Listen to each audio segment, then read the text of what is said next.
Board. It is now 10:02, let's say, and we'll go ahead and start with the roll call. Ms. Bowler? Oh, I couldn't hear you, sorry. Sorry, Ms. Bowler? Here. Dr. Bradbury. Here. Ms. Laredo. Here. Dr. Nunez. Here. Dr. Waterhouse. Here. Ms. Yanis. Here. Dr. Noland. Here. We have a quorum. Okay. Now we'll move to introductions, so I would like to have Jessica start with introductions of staff, and then we'll move on to the public, whoever would like to introduce themselves. So I'm Jessica Siegerman, the Executive Officer, Veterinary Medical Board, and to my right is Kara Welch, our Legal Counsel. I'll let staff introduce themselves over here. O'Neill State, lead licensing analyst in examination. Harry Rodriguez, Inspector Zero.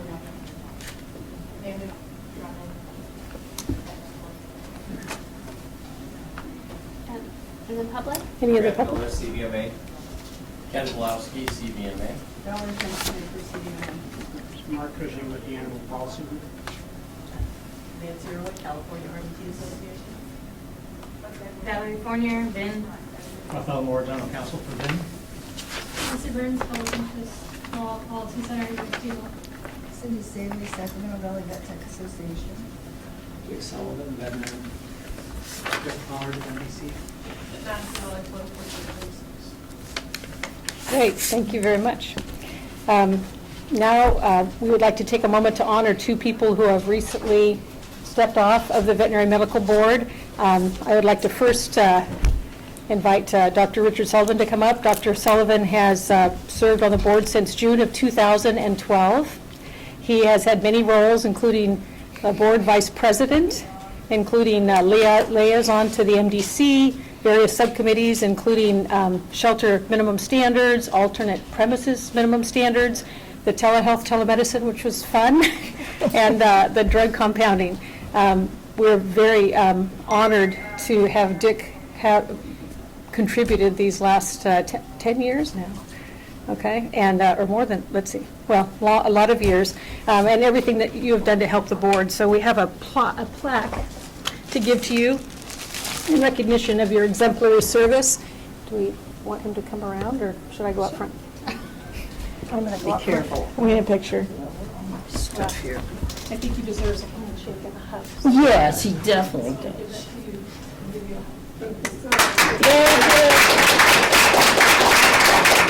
I'm really hoping he doesn't leave service. We're going to keep him busy. We have ideas for you, Dr. Sullivan, so thank you very much. I don't think that Ms. Mancuso, Judy Mancuso, is here today, but I would also like to honor her. She has served on the board since 2010. She has been a passionate and very hardworking member of the board. Her advocacy for animal and consumer health has been exemplary, and we were very honored to have her help us accomplish all that the board has accomplished in the last several years. So we do have a plaque for Judy, but unfortunately she's not here to receive it, so we'll go ahead and mail that to her. But let's give her a round of applause as well. Okay. Anything else with introductions? I think not, so we'll go ahead and move on. Now I'd like to invite any public comment on items that are not on the agenda.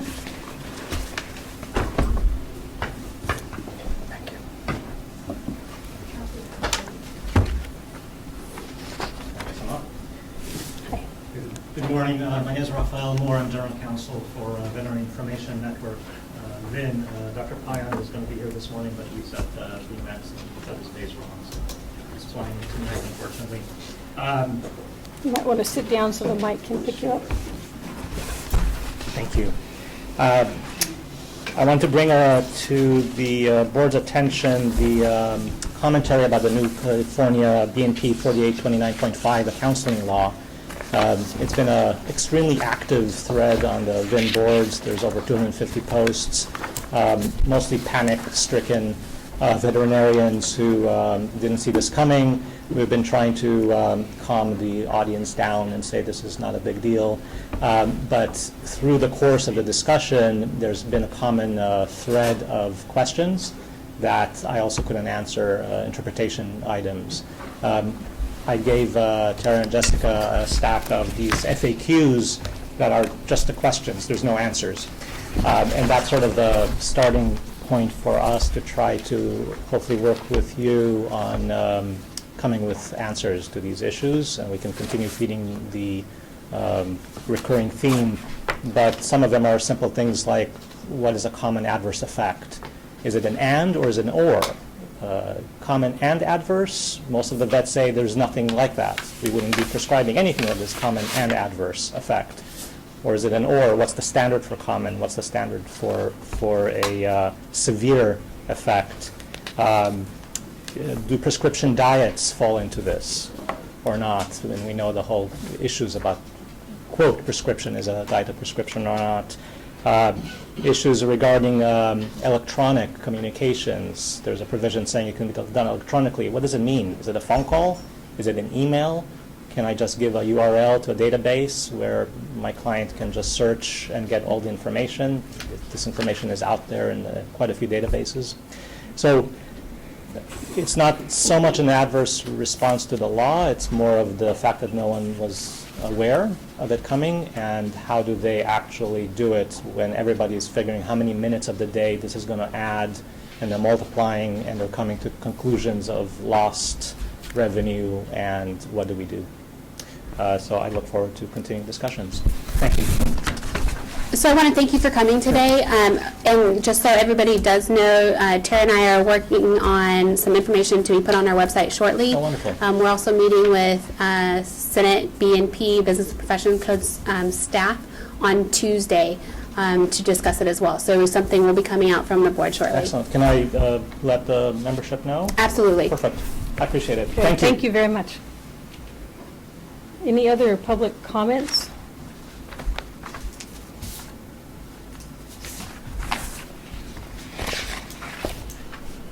Okay, would like to move on then to item number 4, review and approve the November 14th and 15th, 2018 VMB board meeting minutes.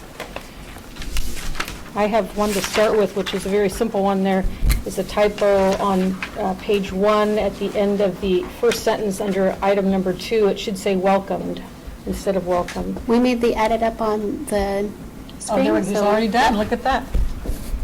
Anything else? Any other edits from the board?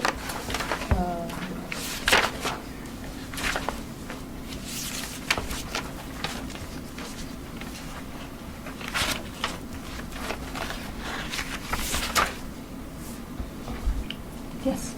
Had one on page 5, under CCR section 2030.3, the first line, animal vaccination practice, oh, sorry, second line, the board made amendments to subsection K and decided, I think it should say decided to keep instead of decided keep.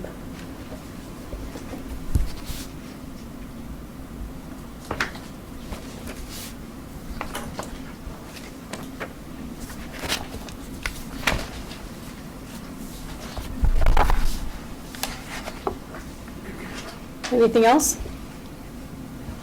Well, can this go on record as one of the cleanest set of notes that I think we've had? It's pretty impressive. Thank you, Amanda. Thank you, Amanda. So do we need to have someone make a motion to approve? Anyone would like to step up? So Second. I think it would, So who moved? it's Dr. Nunez or Dr. Nunez and then There you go. Dr. Mark Waterhouse. Dr. Mark Waterhouse made the motion in unison. Okay, and so call for the vote? Ms. Bowler? Aye. Dr. Bradbury? Aye. Ms. Laredo? Yes. Dr. Nunez? Yes. Dr. Waterhouse? Yes. Ms. Yanis? Yes. Dr. Noland? Yes. Motion carries. Moving on then to item number 5, report and update from the Department of Consumer Affairs. Let's see. I don't see Patrick. one.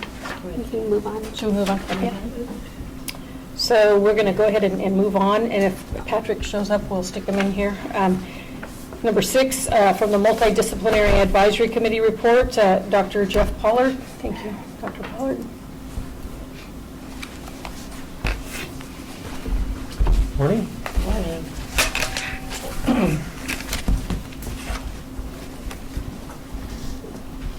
So we had a good meeting, lots of committee and public participation. 4 items to discuss on the agenda. I guess that's the VMB agenda. On the MDC agenda, it was number 4 to start with the complaint process audit subcommittee. What was presented this time was a chronology of the subcommittee's last 4+ years now, and highlights thereof. We had a most recent meeting where the 2 subcommittee members, Drs. Lazarchev and myself, met in December. Details of that review were included too. There wasn't a lot of discussion on the committee, none from the public, because many of these items have been discussed and presented before. The direction of the subcommittee we are starting to talk about, and Jessica and the head of enforcement also met with us that day, and we had a good comparative notes. I think my takeaway as an important conclusion was this subcommittee gets to see things that nobody else gets to see. And if it just stays in this subcommittee, it's just 2 quirky veterinarians who have some trivia pursuit information. So the recommendation has been made, and I fully reiterate, is to share this information with the expert witnesses. And it has been done. It's been about 1.5 years the last time the previous subcommittee member, Bill Grant, and I had a sit-down with an expert witness training session. But I think that's very valuable. And I'll let Executive Officer expand on this, but she mentioned yesterday in the context of a recommendation for specific feedback to experts that she was going to describe, introduce that in a more meaningful way, and also mentioned a rating scale. Right. So essentially giving them, having our consultants when they come in to review them, to give some immediate feedback at how they did as far as putting their personal biases aside and making sure it was accurately reflecting what standard of care is. And then based on that, we essentially will give some kind of grading scale and hopefully see some improvement over time. Or we could get a fantastic report and we'll just go from there. But the whole idea is to provide meaningful feedback as soon as it happens and not wait until after it's gone through all discipline process to then have that information but not use it until training. We want to correct the problem as soon as it happens. When did you say that was going to launch? Or So it's in the works. We haven't launched it yet. There's quite a bit of changes that we want to make to the process involving subject matter experts and our in-house consultants. I think there's a lot of streamlining that we have to do first. We have almost 300 cases waiting for expert review, and we need to fix that. And then as part of that, then we're going to give this feedback to the subject matter experts when they get that. So. Could you remind me what the requirements for training are currently for expert matter? So there's no requirements for training, but we do highly encourage them because we can't mandate that they come to training. We do highly encourage that they participate in training. We did partner with the medical board because they give 2 trainings a year, and it's really substantive for them to do, and so they have allowed our subject matter experts to participate, so we're going to be highlighting that more. But again, I think the idea is to help get feedback, build them up, and then also have them attend all the trainings. Jessica, could you remind us the dates, training scheduled for 1919 or? Not yet. They haven't been? No. Okay, got it, thank you. How are we recruiting expert witnesses? So it's my understanding, and perhaps some of my enforcement team can clarify, that we've been sending out through emails, through word of mouth from other experts on our website, I'm not aware of any additional recruitment. Are you guys aware of any? That's just on our website right now, ma'am, and maybe word of mouth. Yeah. Okay, yeah, thanks. So the purpose of this is to help the expert witnesses in apply the Practice Act to how they're reviewing these cases, and then to also cite the appropriate disciplinary guidelines on making their recommendations. Is that correct? It's more having them focus on the standard of care that's being provided and not necessarily citing specific laws. What we found in a lot of the reports is that they're inaccurately stating the laws in the reports, and what's unfortunate about that is that then the Attorney General's office will copy and paste into an accusation, which results in the wrong code sections being put in there. And so I'm working on a better way to really get the experts to focus on what the standard of care is and not necessarily interpreting the law. And that's really what their job is to...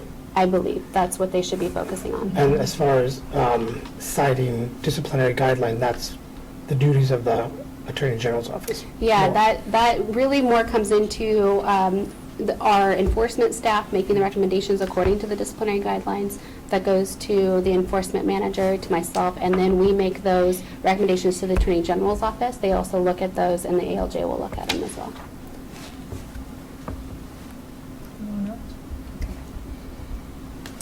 Okay, next item of discussion was shelter medicine minimum standards.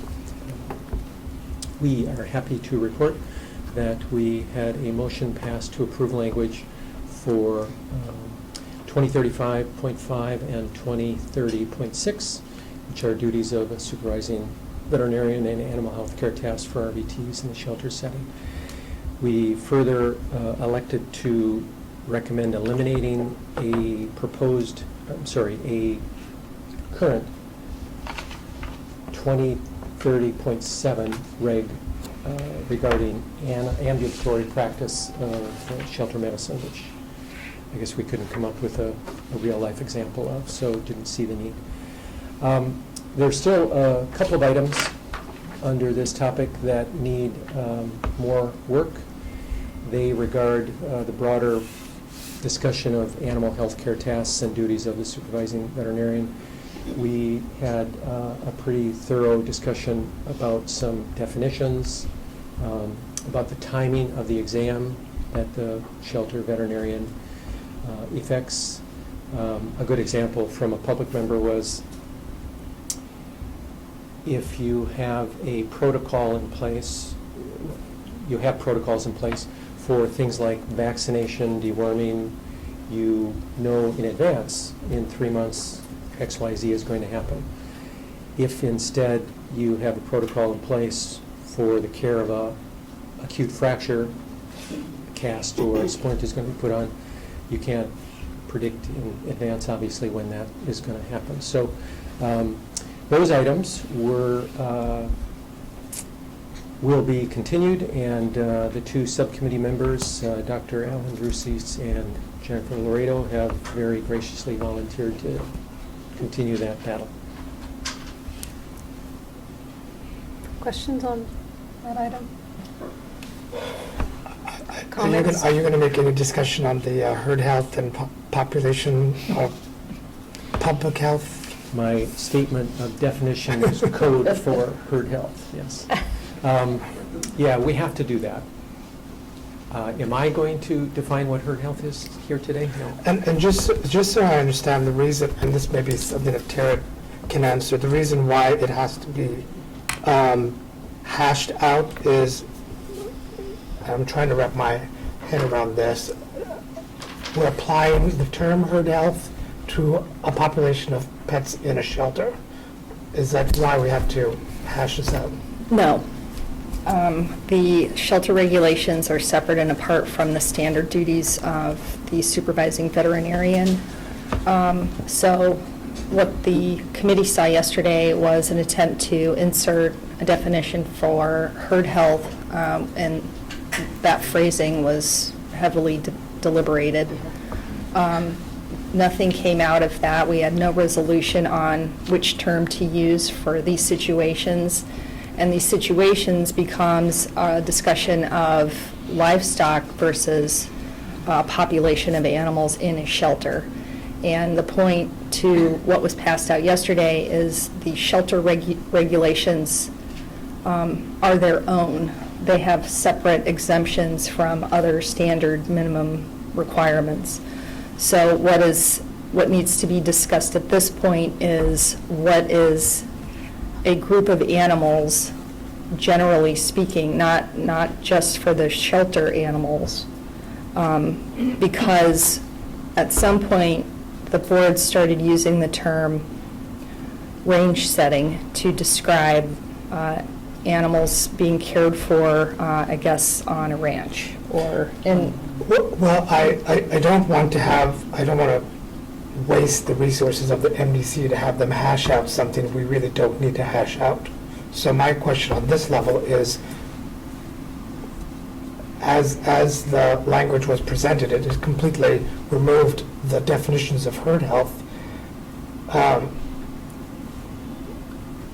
I don't really, it hasn't been explained to me why we need to define that as it applies to shelter animal regulations. So I don't want them to have to do work that is unnecessary. My recollection was we sort of got off track because it was hard to attribute the term herd to dogs and cats. And so we were trying to substitute a term that could potentially work for both a herd health situation and a shelter situation. That was my understanding. And That's correct. And then we determined that the shelter regs are separate and apart. But also, I think, this was my recollection, is that perhaps you were reporting back to the board to get additional information as to whether or not we needed to find a definition of herd health or population health, because the shelter regulations have come out now. They have a recommendation. And I'm pleased with the shelter recommendations, but I worry that when we start talking about herd health, then in my mind, we're starting to talk about dairy farms and horse ranches and chicken farms, and that is, as far as I know, there's not a concern that's been raised before the board to deal with. And it's going to definitely invite a whole lot of other stakeholders if we start to go into that territory. So I guess what I'm saying is I personally don't think they need to do that definition. I guess the only thing I would bring your attention to is that at some point, the regulations contain a definition for range setting, and that definition was stricken from the regulations, but it is that The regulations for phrase shelter medicines or the No. regulations someplace Separately. else? separately. Can you show us where that is? I can't now because it's gone, and it's been repealed, that definition. I brought a bunch of research to the November meeting for the MDC to flesh out that situation. The problem is that even though the definition for range setting was removed, the use of the term continued in, I think it's 2085. Last time I remember talking about range setting was in physical therapy. Yes, that's right. Right, so range setting currently is used in the musculoskeletal manipulation regulation 2038, and it's also in the proposal to address animal physical rehabilitation. So I would suggest figuring out the appropriate term for those situations.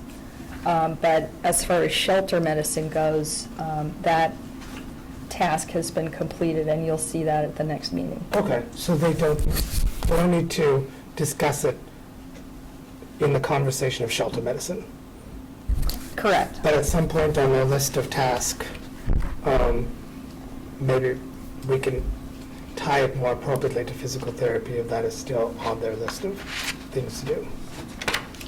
Well, I think it's up to you what the direction is to the committee. What should they be doing now with population health or herd health, Okay. if anything? Anything.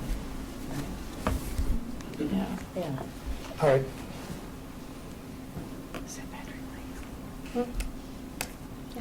I created less work for you. Yes, you did. Or maybe more. Or maybe more. Okay, next topic of discussion was pet ambulances. This is the second time we've visited this. The subcommittee explored the task whether 2030.2 small animal mobile clinics regulations should be applied to pet ambulances. The subcommittee came up with the possibility of proposing a new type of premise permit. Current term is veterinary pet transport, and as best we could conclude from our discussion, it was something less than a fixed premise or a mobile unit associated with a fixed premise license, but something more than an Uber taxi. And I think the best example of its need, whatever it is we determine it is was given by Dr. Nunez a couple of meetings ago when he detailed and reminded us yesterday of that classic example, which probably happens every day, where there's an oxygen-dependent patient in your hospital, you have a day practice, and at 5 o'clock or 6 o'clock, he's still oxygen-dependent, and you need to do something. And so he recognized the lack of an option for some entity to transfer this patient from the day practice to an overnight facility. And I totally empathize. Been there and will be there again, as I'm sure we all have. So that led to then the discussion of who is this entity? Is it a veterinarian? Is it a RBT? Is it something other? And what do they have? Is it just oxygen delivery? Do they have IV fluids? Can they give medication? How should their vehicle be equipped?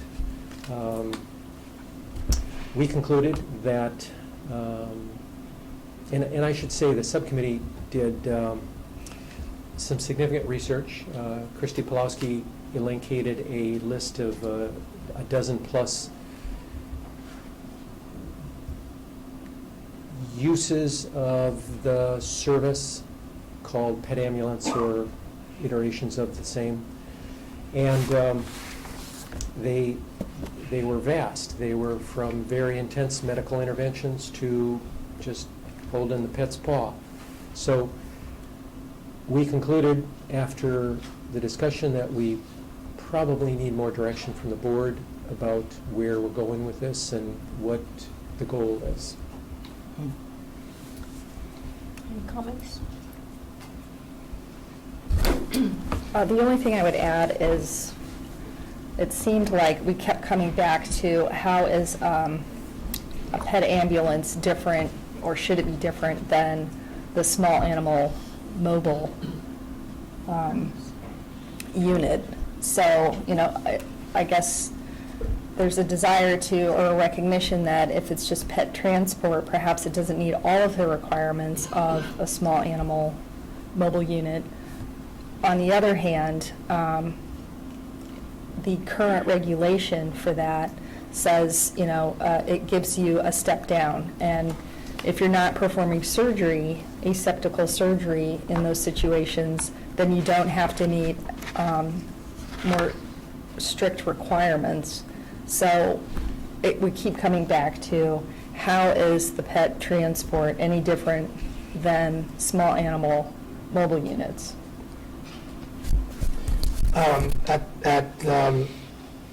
During the presentation yesterday, Christy Pawlowski read a rather exhaustive list of services that are being provided by these companies.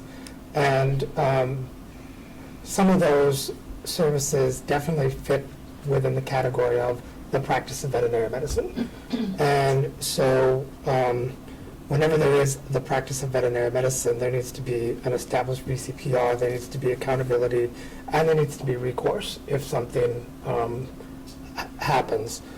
I thought it was a very well-researched and presented summary of the topic, and my conclusion was that if veterinary medicine is being practiced in these mobile units, then they either have to be registered as a mobile practice, or they need to be associated with a fixed practice, because fixed practices do have the ability to have a mobile practice as part of their permit.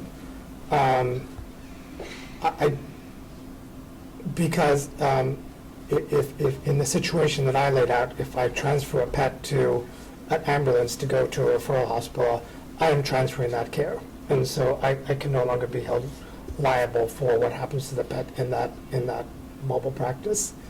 So I'm no longer in favor for there being a separate permit for an ambulance that is not associated with a fixed hospital or a mobile practice. It just wouldn't work. But I do think that there is unlicensed activity going on based on what we find out. And so there was an offer by Jessica for the board staff to start to reach out to these companies that are providing these services. And it is part of our vision planning outreach and so forth. And I think that will fit nicely, especially with Sunset Review coming up. We can list that as outreach efforts. Yes. To just inform them about what they can and cannot do. And even if some of them want to start to register their practices and what's involved in all that. So I think that's the direction we should go in this topic. Okay. Thank you. I watched most of I was watching the webcast yesterday most of the day, and I missed a little bit during that discussion, but it sounded like, and I just want to make sure my memory is correct, in Christie's listing in the research, largely this is happening in Southern California right now at this point, but it also seemed like weren't the majority of these services connected to a veterinary premises, or were there a substantial number just, opened their doors and Well, the list sort of yeah. contract with veterinary hospitals or whatever? Was it a mixture? Answer that one. We would hope so, but we just don't know. Yeah, Okay. the list is very exhaustive, Yeah. as Mark had said, but there's no idea of what percentage are involving medical services or veterinary medical services and which aren't. And have we had, and in terms of complaints or even requests for information from the public, have we had many to date on these ambulance services now that they're sort of more? No, not to my knowledge. prevalent? But Christy did make a point to say that a lot of their websites are claiming to have RVTs and veterinarians tied to it, and potentially based on what the services they're doing, maybe they don't. But I think that's something, an opportunity for us to do more outreach and figure out and to gain compliance where needed. Yeah, I think there was even a mention that one of them even had a ventilator on board, which is pretty high-end medicine.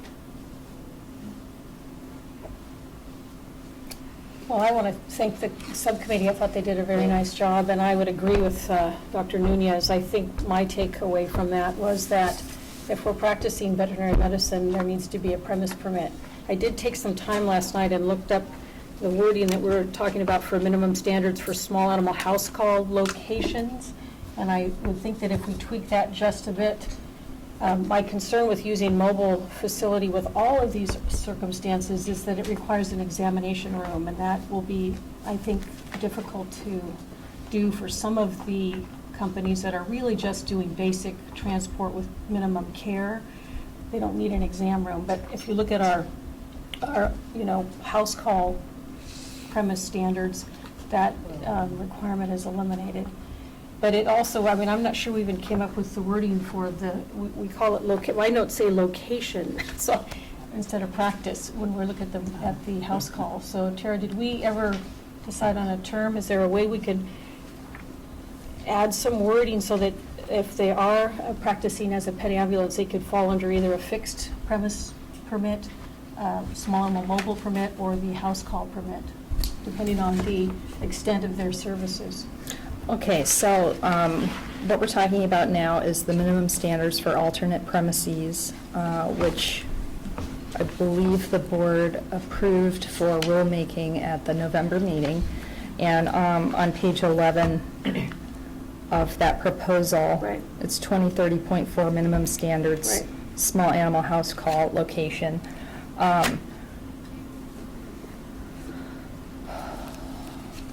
Could that So- location be a vehicle? It's any location where veterinary medicine and its various branches are being practiced, and in this case, where veterinary services are being provided to household pets at the location where the animal resides. So, Could you add, or during transport to another facility? Yeah, and then that would, well, isn't that then mobile. a mobile ambulatory, small animal ambulatory? No, because the mobile is required to have an examination room that is able to fit the animal and the veterinarian and the client. And this is just a transport situation where you're not transporting the client, you're just transporting the animal. Again, I think we probably need to take time to look at it, but I would like to try to come up with an idea of being able to fit regulations or animal ambulatory services into the current premise permit. And right now, it's close, but it's not quite there.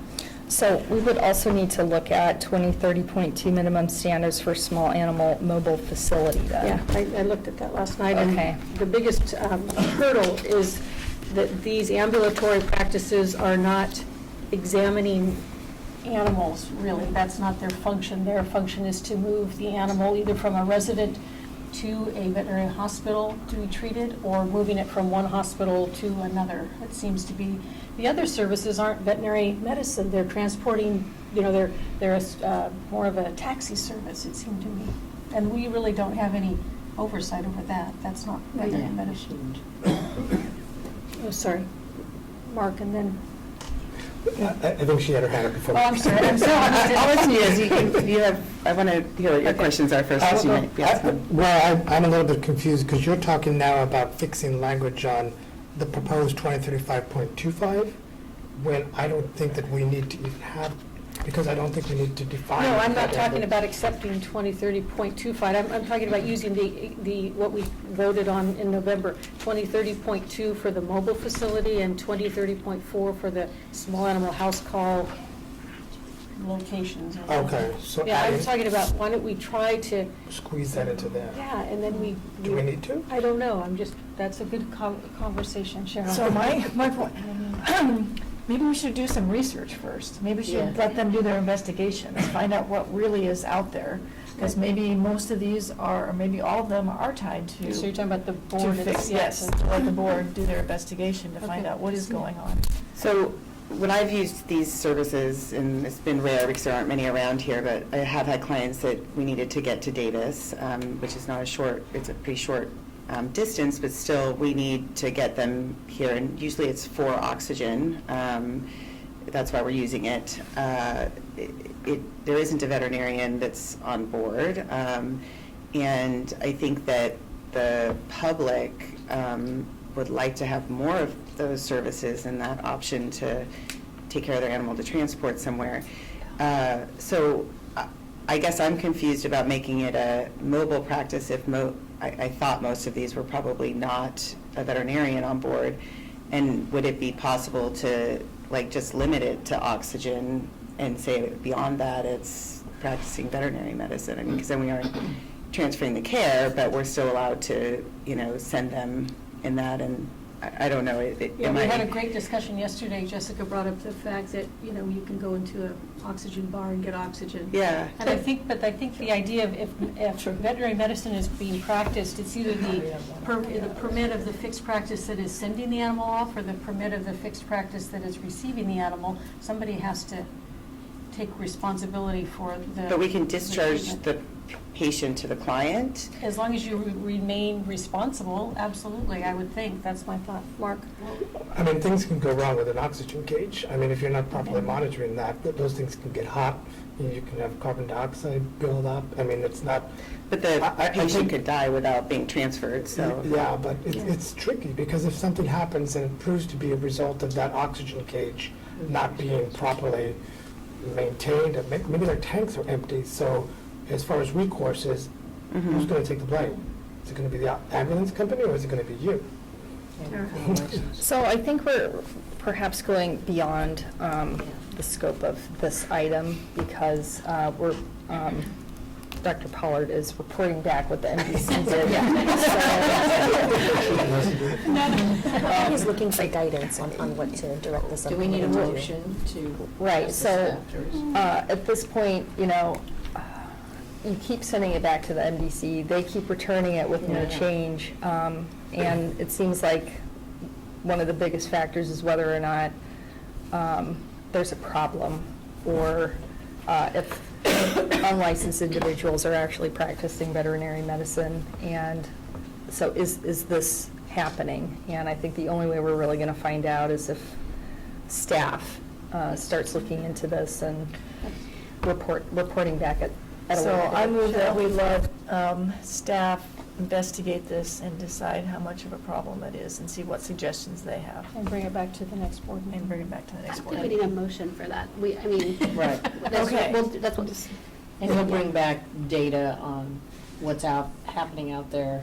Yeah, it won't much as you be can determine. very detailed, because if we have issues with unlicensed practice, that's confidential until we take any kind of action. But what we could do is give generalities of what we found and things we're doing to gain compliance.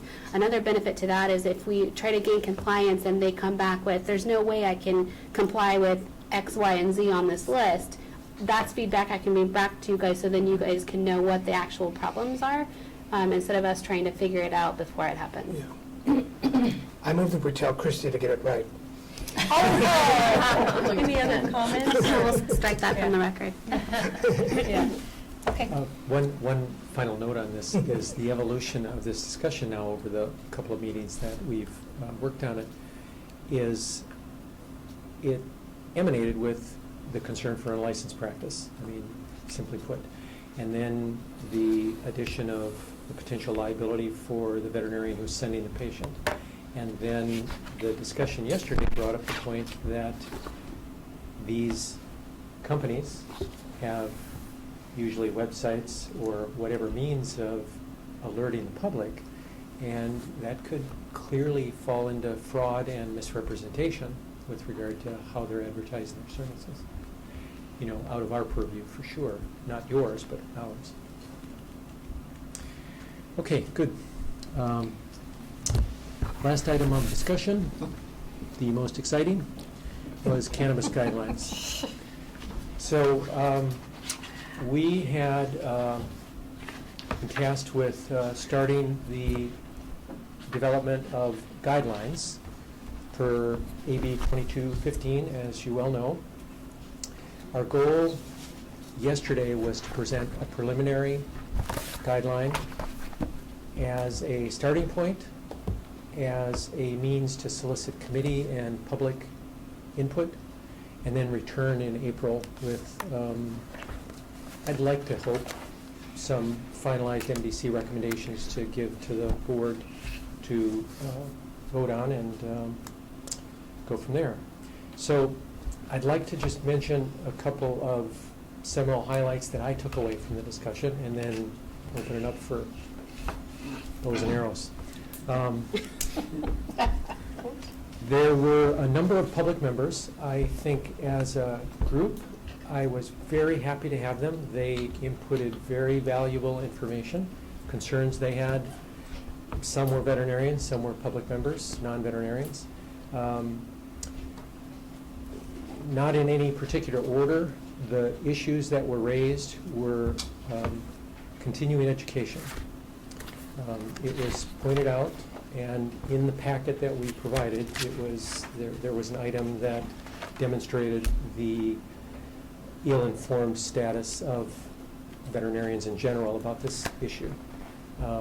I made the comment that the 5 people in the room from the public that were here to talk about it probably knew more collectively about cannabis than, you know, a large segment of our colleagues. Second item was toxicity. This came from a couple of different vantage points, and it will kind of morph into I think the next and biggest concern I'm going to mention, but toxicity for the reasons that we would recognize dose, concentration, pharmacokinetics, which morphs into product regulation. And then probably the most vigorously debated and discussed issue was that recommend versus discuss. In our printed preliminary guidelines, we didn't include the word recommend. The final guidelines are undoubtedly going to say that.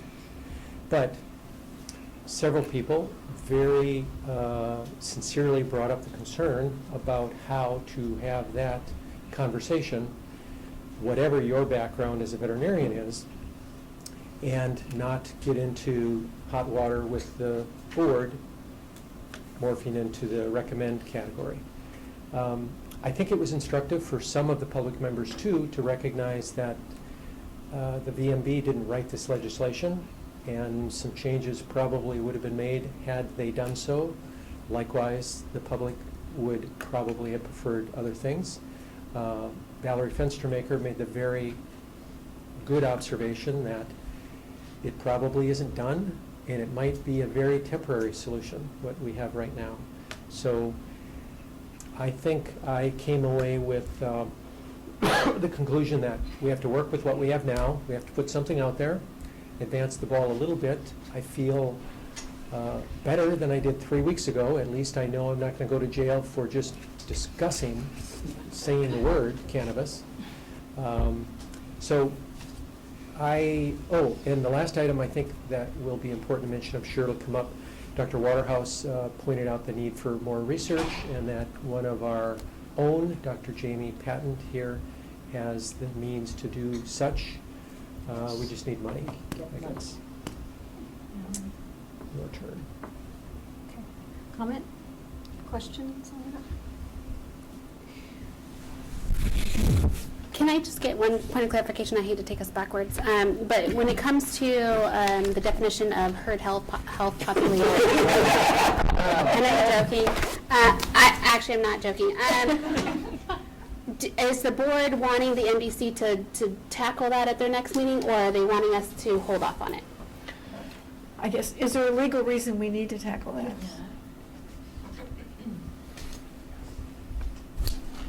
Well, it's possible the legal reason bears itself out once the APR regulation goes into law. Although it doesn't appear that we've had the same problem with MSM. I mean, the problems with enforcing the musculoskeletal manipulation regulation is more about the practitioner, the chiropractic practitioner, complying with the requirements of that regulation. It's less about the location of where it's being performed and more about making sure that they have supervision and all of the other requirements.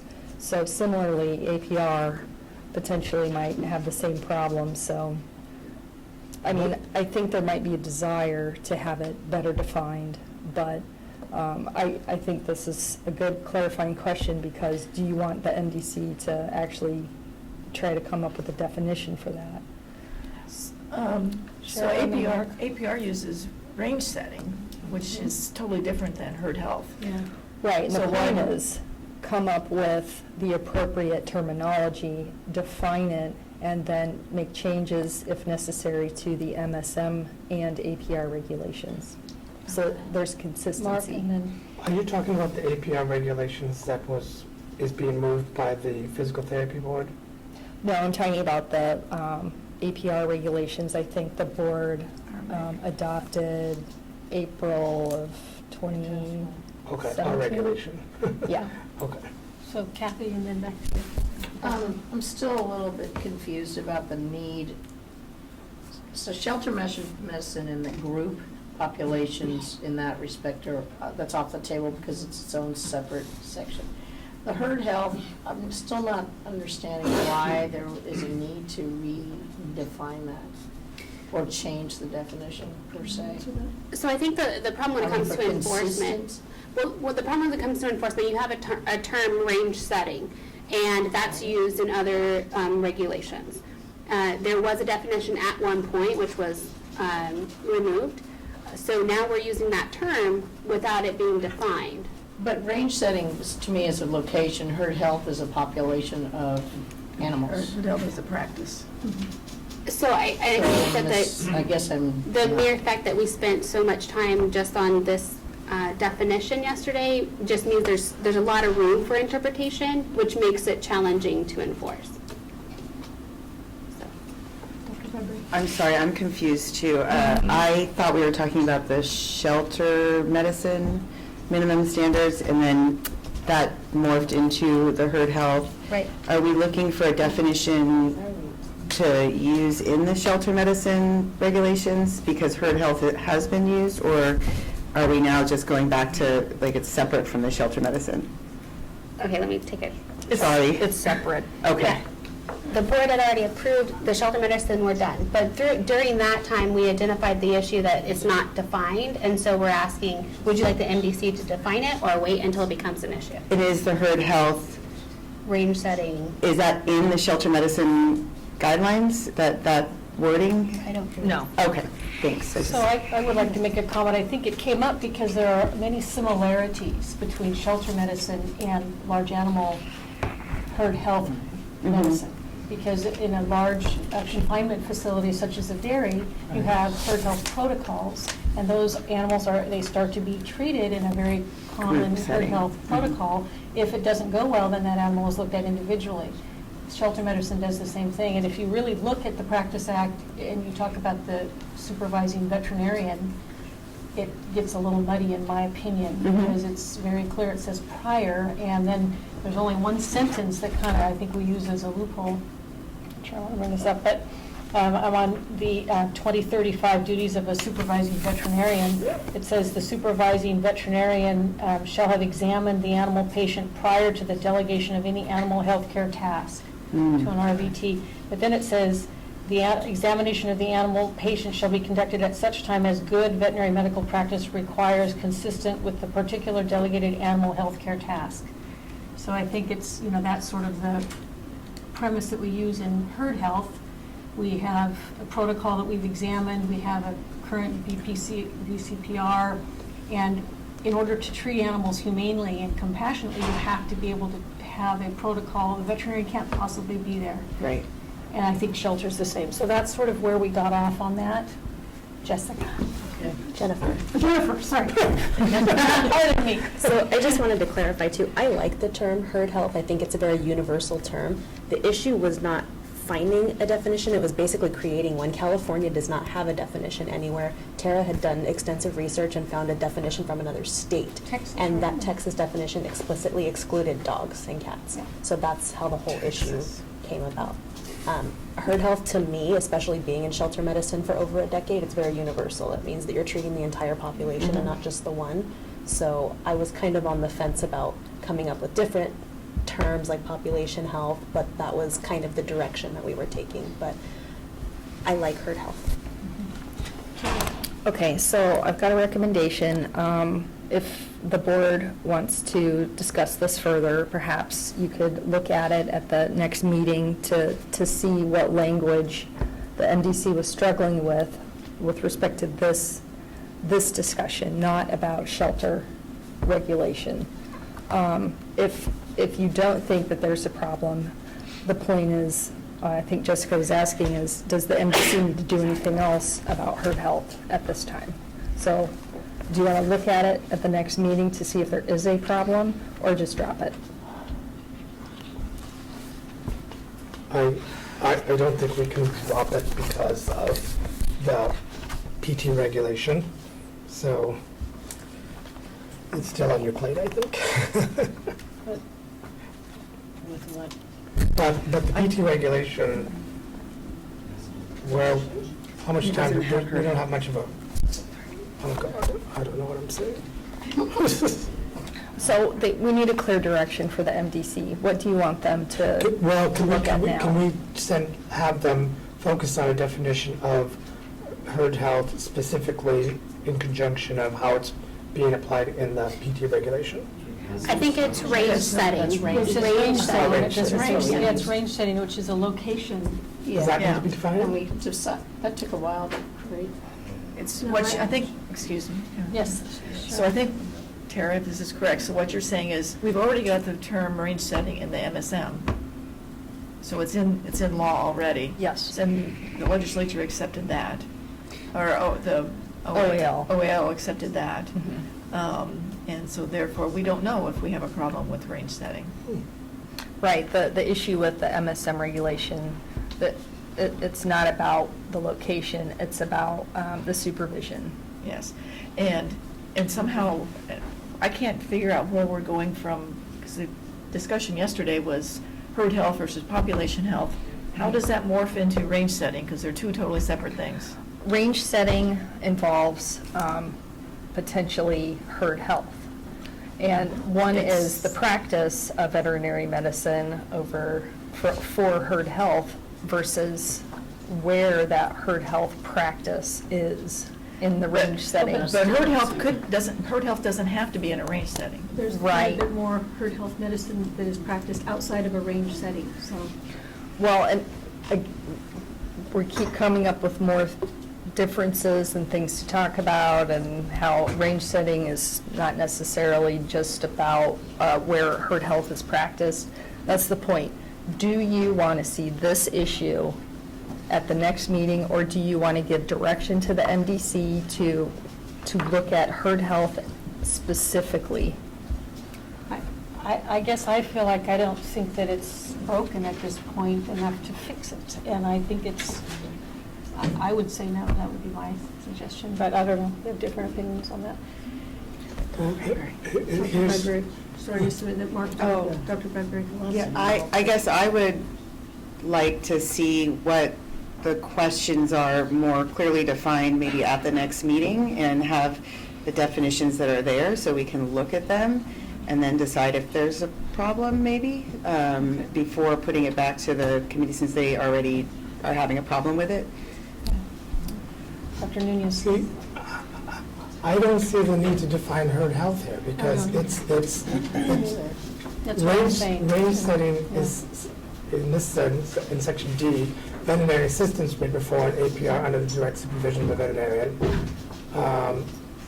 in a range setting. But it's already been established that physical therapy needs to be diagnosed and treated, and you already have your VCPR at this point. So my feeling is we do not need to define. And that makes two of us. Anybody else want to comment on that? Okay. Making progress. Okay, thank you. Would you like to comment on that? Does that clear it up? I'm very happy not to see it again. Okay. So for now, I think we're going to hold off. Okay, great. Okay, anything else? If that's all you got for cannabis, then this was a very light discussion. Does that seem a reasonable plan? Yes. With the timeline that we have, 1 year and counting, we all know it's going to take longer than we think, and I do believe we can come up with something more definitive by April, and then that leaves us 8 months to get the guidelines done. Mark. Do we have anyone going off the committee soon? What's our We have- status? Yes, Dr. Drusi's term's out in June. So when's our next meeting? April. So we can put it on the agenda for the April meeting. We can Okay. agendize it. Do we need to send out calls for nominations now, or Yes. applications? Yeah, That's what we'll do. Okay. great idea. Okay. Thank you very Thank you. much. Appreciate it. And we need to get.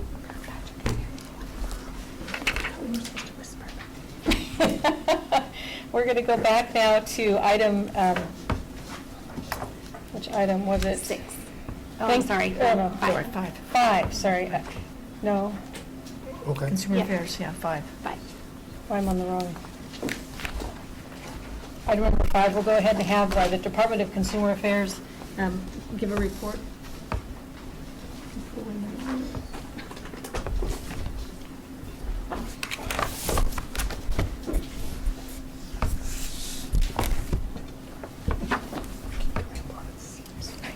Good morning, President Nolan, Vice President Waterhouse, Executive Officer Sieferman, and members of the board. Thank you so much for providing another opportunity for the Department of Consumer Affairs to provide an update to your board. I apologize for being late. I was trapped in the parking lot in my car by wild turkeys. So that took a while to be able to get here, but I'm here safe and sound. For the record, my name is Patrick Clay. I'm the Assistant Deputy Director for Board and Bureau Services at the Department of Consumer Affairs. A short update for you today, starting with highlights in 2018 for the department, and I thought I'd share a couple numbers with you. This past year, the department convened 9 licensing and enforcement work group meetings, which are work group meetings where DCA licensing and enforcement staff share best practices around licensing and enforcement. We also hosted 3 substance abuse coordination committee meetings, which are committee meetings that help determine the protocols for substance abusing licensees. Particularly this year, we dealt with drug testing standards. We also hosted 4 directors' quarterly meetings, an opportunity for executive officers and bureau chiefs to meet directly with DCA Department Director Dean Grafilo. And we also hosted 2 directors, board member, an advisory committee, leadership teleconference calls, so calls with board presidents and vice presidents with our executive team. We hope that these activities were an opportunity to collaborate a little better with our boards and bureaus and collectively further our mission of protecting California consumers. But we're always looking for ways to create positive collaboration with our partner boards. So if you have any feedback about what you'd like to see in 2019, feel free to communicate that to us. My next update is regarding the DCA annual report. The department has released its 2018 annual report, which we invite you to review if you'd like a more comprehensive list of the department's and our boards and bureaus' achievements. The reports contain a fuller record of the work that the department and its boards have achieved over the past year. You can see the annual report at www.dca.ca.gov. My next update is regarding the governor's transition. As you all know, Monday, January 7th marked a new era for our state as the state swore in Governor Gavin Newsom as the 40th Governor of California. We at DCA are honored and excited to be part of this new team. Our department is looking forward to doing all that we can to further the governor's vision. The department has met with the transition team, and many new and familiar faces have been appointed to a new position within the governor's office. As for current gubernatorial appointees, there is no action on your part needed other than continuing the service and the great work that you have been doing. Related to having a new governor, my next update is regarding the governor's budget. On January 10th, the governor released his budget outlining his fiscal priorities for the state. It is based on driving the idea of a California for all. And the governor's budget proposes to pay down debts and pension obligations. It continues to build up robust budget reserves while making significant investments in housing, childcare, healthcare, prescription drugs, preschool, and higher education. On the day that the budget was released, the department had a teleconference call with board leadership, executive officers, and bureau chiefs, where we discussed the governor 1920 proposed budget and to review proposals within the budget specific to the department. As fiscal operations and budget team, we'll conduct follow-up meetings with each of our boards and bureaus to discuss the specifics of the programs in relation to the budget, and we hope that you can use this opportunity to discuss the budget in more details. And my last update is regarding mandatory sexual harassment prevention training. 2019 is a mandatory sexual harassment prevention training year for the Department of Consumer Affairs.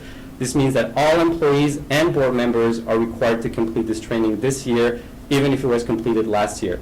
The training is online, interactive, and can be completed at your convenience. And if you have any questions about this or any other required trainings, feel free to contact our bureau team, and we'll be happy to help you register or complete anything on your list. And that concludes my update, and I'm happy to take any questions that the board may have. Mark, Dr. Nunez? I was confused about the budget. part of your report. So is DCA's budget cut, or is it, is it? No, so every board and bureau submits a budget change proposal, and so during the budget, we just outlined kind of the major changes related to both the department and individual boards and bureaus. I don't have the details for this particular board, but I believe Jessica will have, or already have a meeting I mean, with the budget does team. it affect our budget? Because our budget is based on. Yes. Yeah, so license fees. we submitted one budget change proposal for 3 staff. That was 2 SSAs and 1 office technician for the inspections unit. And so this meeting was right after the governor's budget was released, when it becomes public. DCA had an overall meeting with all boards and bureaus who had BCPs and just explained the outcome of those. So ours were successful, they went through, so we're good to go. So there's no... Isn't our budget based on licensing fees, though? So why would the governor's budget for the whole state of California affect our budget? So all of they're all state, it's all state money, even though they're special funded, so it is same system for getting any kind of budget appropriations or budget change proposals. Those are all under the same purview. All right. I think a good way to look at it is the money's there, the budget allocates to spending authority. And remember, we had legislation that mandated that we do a certain percentage of inspections, and we weren't able Right. to do that, so that was one of the justifications for the BCPs. For the BCPs, right? Correct. So you're currently doing the EO salary study, and that should be complete in March? We hope to have a couple updates in the coming months. I know we're still working on interviewing a couple folks around DCA. Our contractor is conducting interviews and conducting additional research. So as soon as we have an update, and which we hope will be in the next couple months, we'll be able to share the final Are you going to results. survey the board members? I don't know if that's in the scope of the contractor, but happy to take that feedback. I had one clarification, and it sounds like Jessica just made it clear, but when I did listen to the teleconference, it was unclear. We were in that package that was funded, but it wasn't, there were no details about the extent of the funding, but it sounds like that we have all 3 positions funded, so is that true, or we think? So we have the appropriations for it. So it's so if you look at it, another way to look at it, so you have your checking account, which is your fund condition, and then you have your budget, which is your check. And you can't ever go over what your check is for. And so those 3 were part of that check now. Okay, but it was in such a big package with other boards, and so it was unclear whether it was a percentage of what we asked for or the whole amount. But We I got guess- all 3. Okay, okay, thank you. Any other? Okay, thank you so much for coming. We really appreciate your presence. Okay. Where were we? 7, thank you. So members, I've actually asked that we table 7, this is dealing with the retention schedule. It is expired, however, I'd like to take a closer look at the current schedule and compare it to the DCA policies that are put out and make sure that it's still matching up, and then propose any changes at the April meeting. Okay. Okay. Do we need a break? Anyone? Okay, we'll press on. So that moves us to item number 8 on the agenda, and I'm going to turn this back over to, I think, Ms. Roman.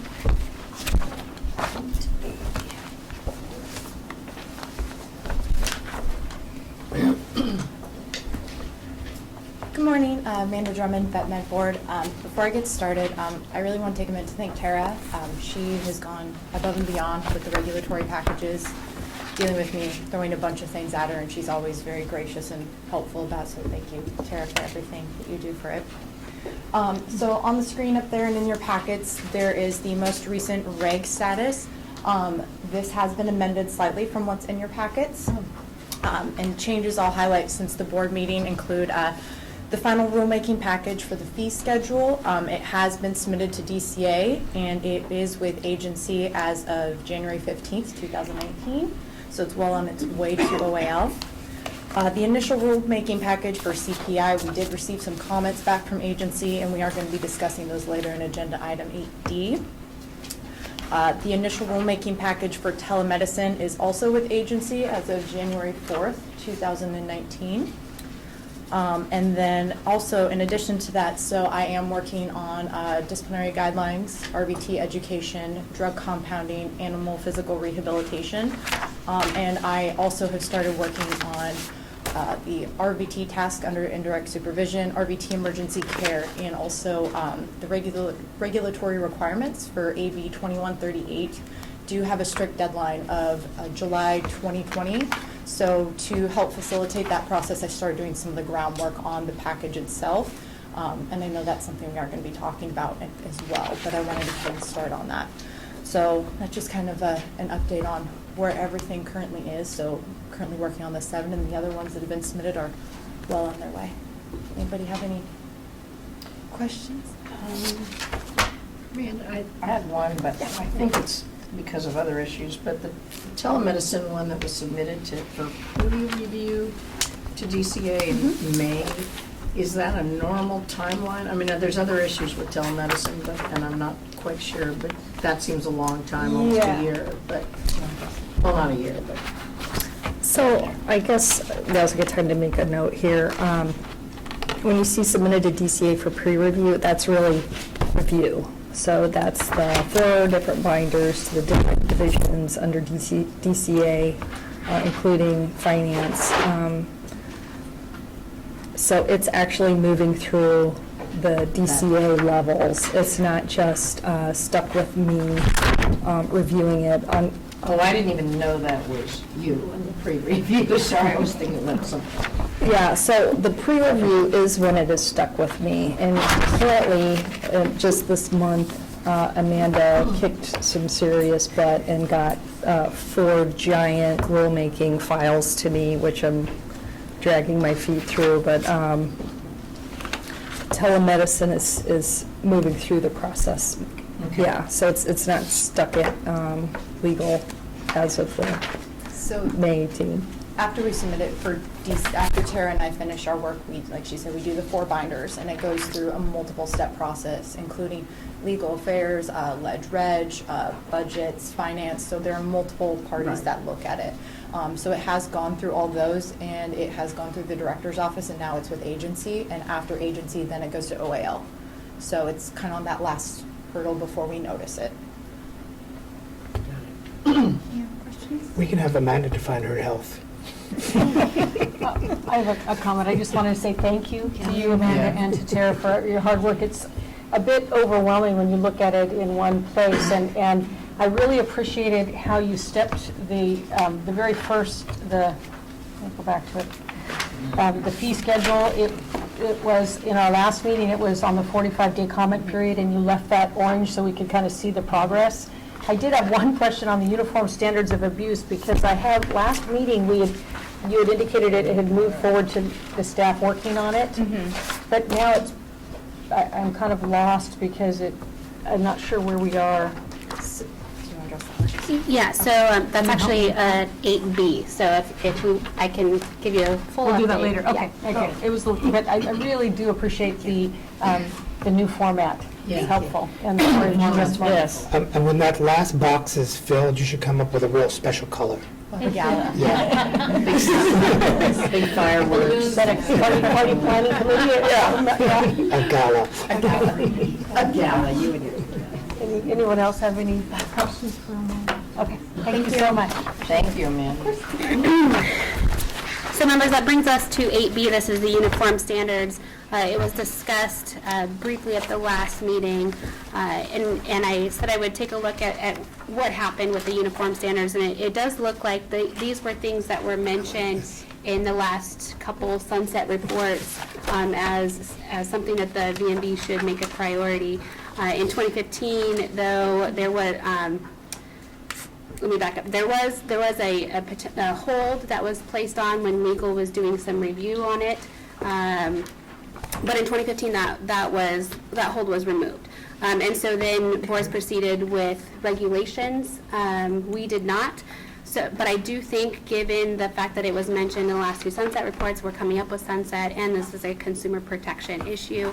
I would like the board to create a 2-member uniform standard committee to work with me on proposing regulations for the uniform standards and then bring that to the April meeting. I do think this should be a priority of ours to proceed. At which point I will look for eager volunteers.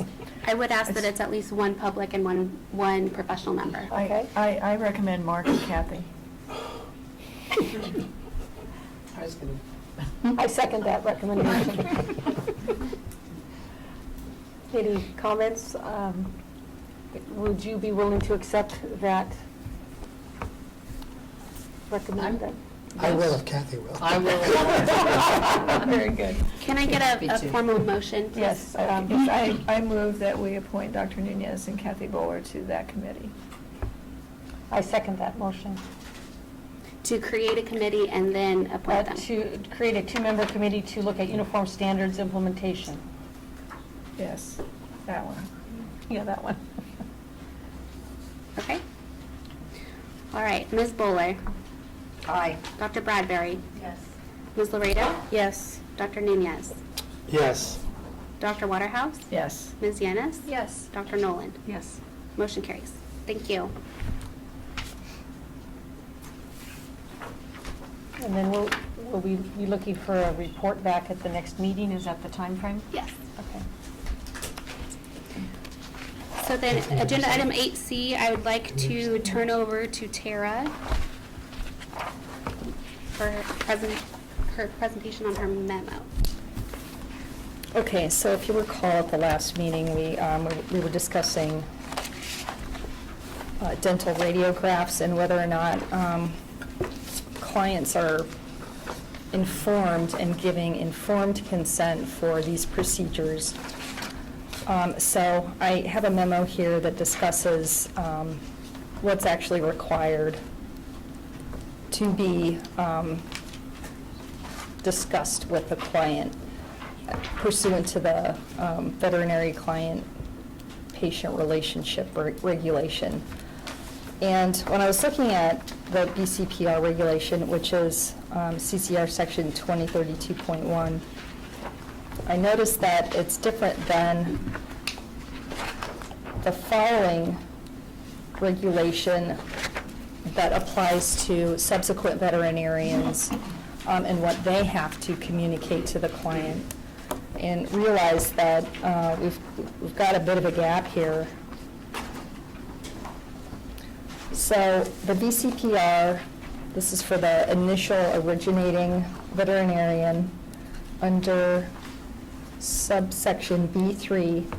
The veterinarian only has to communicate with the client a course of treatment appropriate to the circumstance, and yet the subsequent veterinarian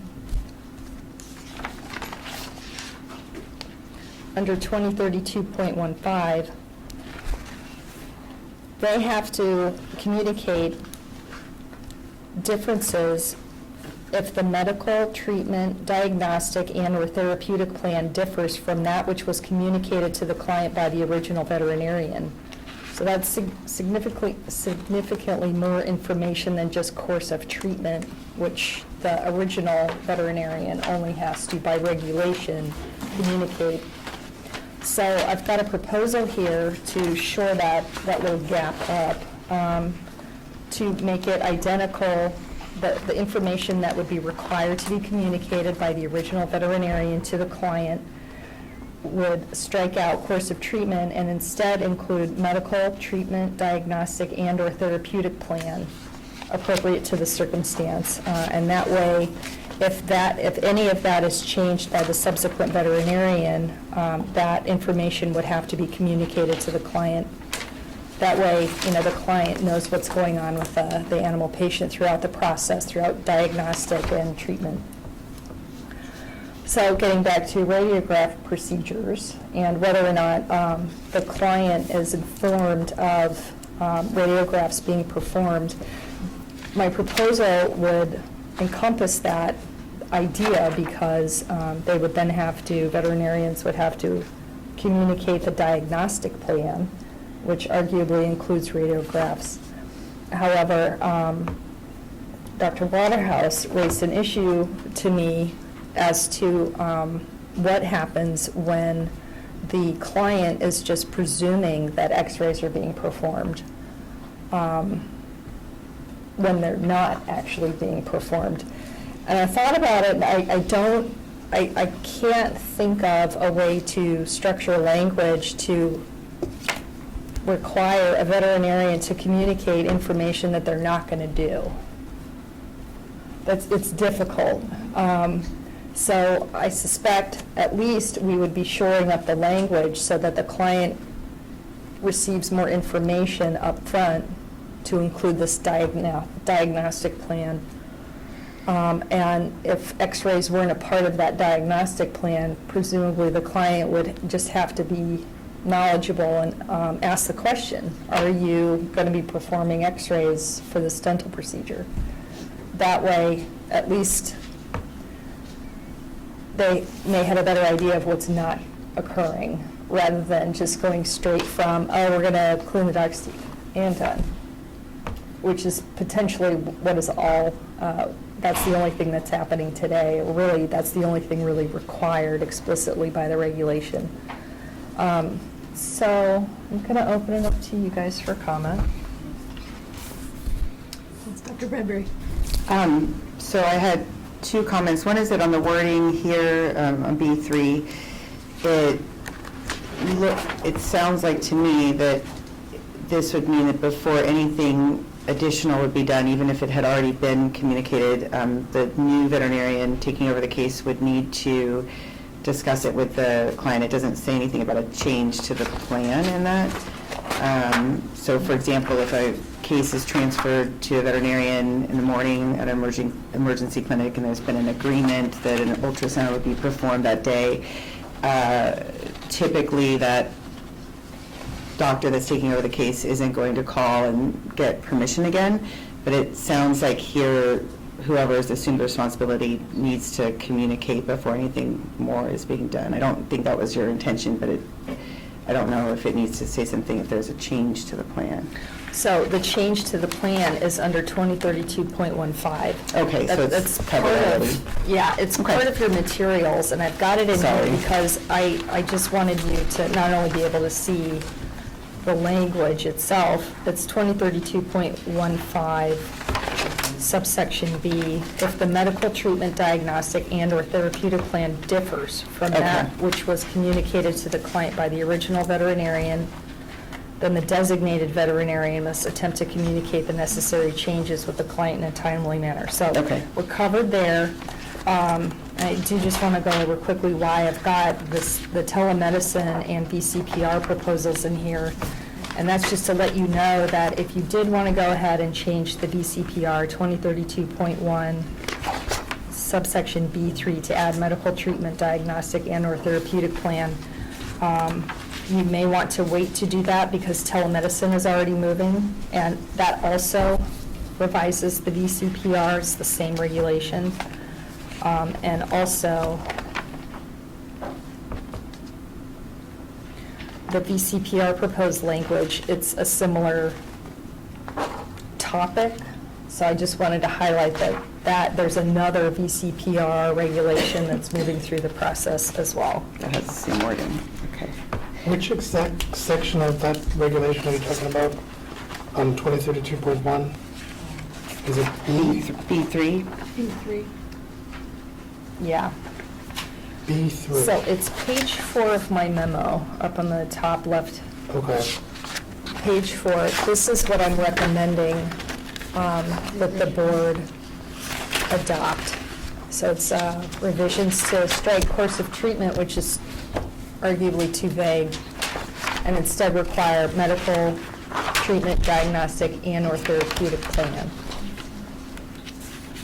That way it aligns with the subsequent veterinarian information that has to be communicated when there's changes. And my second one, if you're ready for it. Yes, okay. ready. So the second thing was you were saying that there's nowhere that says that no guidance in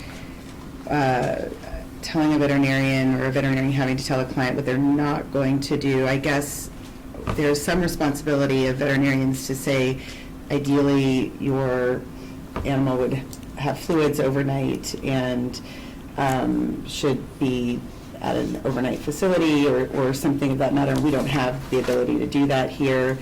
Is that not the same as having to tell them ideally we would do dental radiographs, but we don't have the ability to do that here, and so you have the option of staying here and having the dentistry performed versus going somewhere that offers that? I mean, it's same with like, there's multiple different types of things that hospitals may or may not have, and I think there are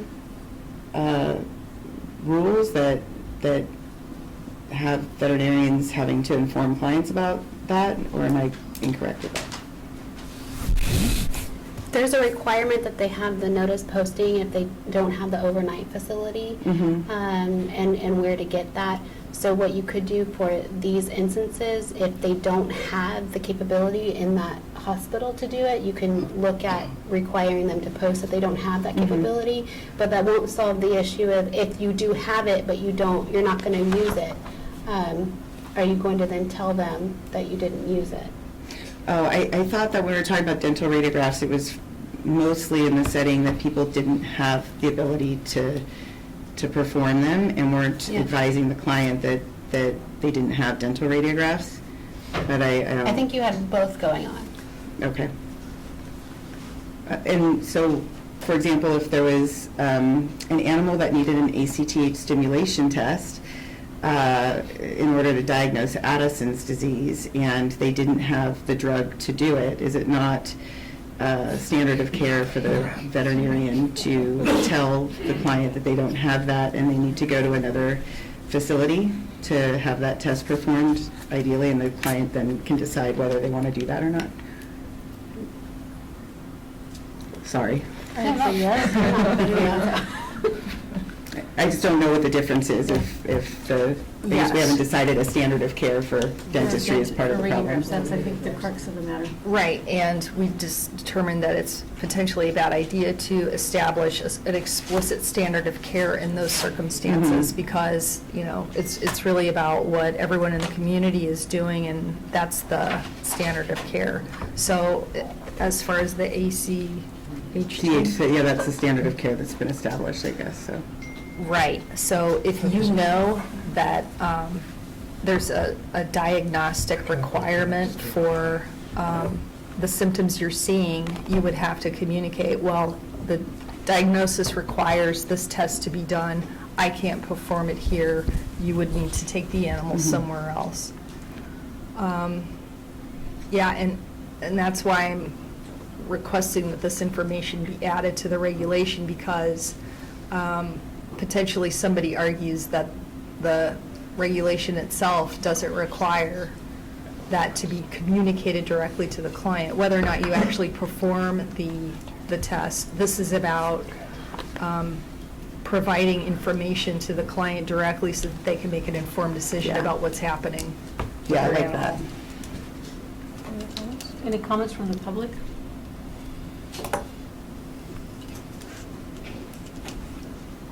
I think when I originally read this, Tara, that you sent to us, I thought, oh, we missed the boat. You know, we were actually talking about exactly what Dr. Bradbury brought up. And then when I read it more thoroughly, I realized it does appear that there is a bit of a hole. Gap. A gap that I didn't really notice before. So, next steps then. A motion.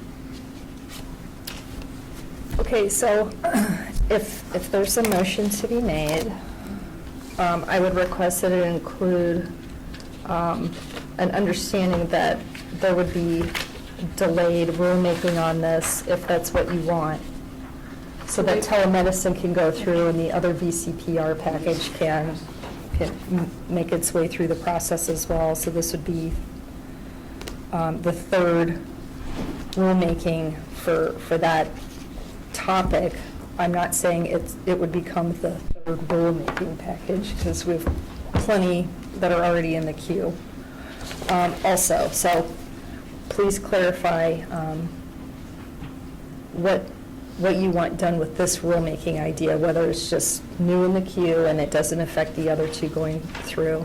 But also, I'm going to read the 45-day language here.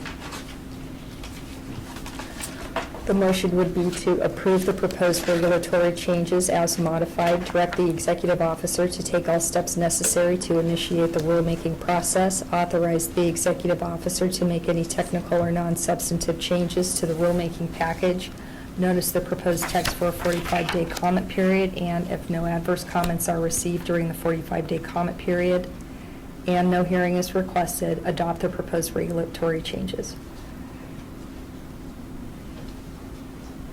I will move that. I'll second it. Can we go ahead and call for public comment? Yes, can I ask for clarification before we go to public? We're specifically working with 2032.1 alone, is that right? We're not talking about? Correct. Yes, thank you. Dr. Hyman. Dick Sullivan, that's what I want to clarify. This would not slow down telemedicine? That's my proposal, is to keep telemedicine moving forward. Don't affect it at all right now. This would be last in line. Yeah. But, question, wouldn't the telemedicine language have to be adjusted ultimately if this goes through for the VCPR to add your? Eventually, after telemedicine is enacted, then we would put this proposal through. It would be moving its way through as well, but it wouldn't affect what telemedicine is doing. Telemedicine, it's in the packet, it's on page 5. It provides revisions to subdivision D, E, and F. Okay, so it's a different portion. Yes. Got it. Same regulation, Change, but- different subsections being revised.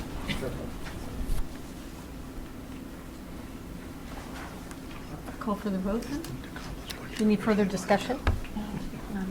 Okay. Ms. Bowler? Yes. Dr. Bradbury? Yes. Ms. Laredo? Yes. Dr. Nunez? Yes. Dr. Waterhouse? Yes. Ms. Yanis? Yes. Dr. Nolan? Yes. Motion carries.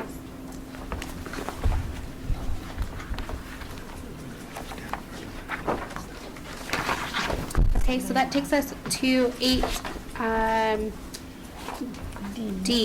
for CPEI.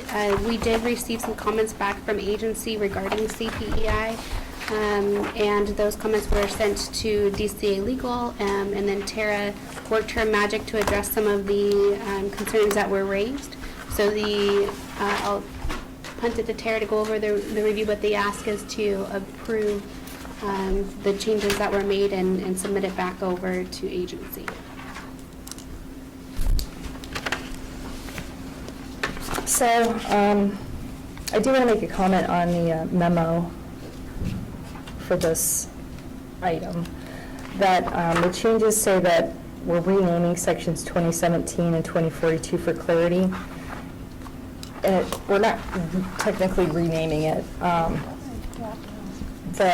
These two sections will replace regulations that were previously repealed. So the proposal itself initially had review of applications stricken in the title for 2017. But apparently agency was confused by that. So all we're going to do now is just remove that language entirely, review of applications, the two titles of the regulations that were previously repealed, just so there's no further confusion. Also, there was concern of exactly when could a mental or physical exam be required, because the language, I guess, itself was a bit vague. And it currently says whenever it appears that an applicant may be unable to practice safely, then the board could require the applicant to be examined. So it's a little further down on that page.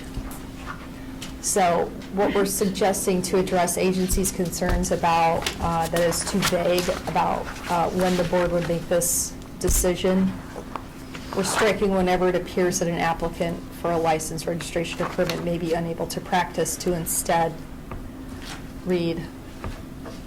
include language here that it would be required if the board reasonably it would be required by the board if it reasonably appears that the applicant may be unable to practice safely. And that the board shall seek that the evaluation be conducted within 60 days of the date the applicant is advised of the requirement.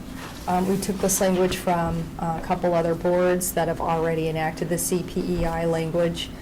Just a reminder that this proposal is about following DCA's requirement for boards to enact this type of regulation. I think we're probably, a little bit delayed in getting this through, so we're trying to use language that has already been approved for other boards, just so there's consistency. Tara, so the board shall pay the full cost of such examination. Is that new, or was that the way it was before? That's the way it was before. That was what was previously approved by the board. We're not changing that.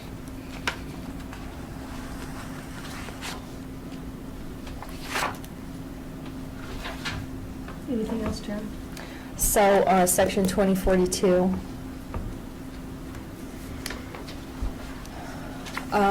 So because of AB 2138, it's kind of putting in doubt or question as to whether or not we can require individuals to report convictions.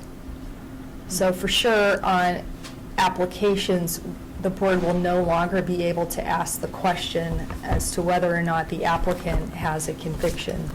They would still have to be fingerprinted, but the board could not, by statute, ask the question of convictions, which is, it's different than the board telling applicants that if you would like to tell us about your conviction because you've got mitigating facts and circumstances to tell us about your conviction, please tell us your mitigating facts and circumstances.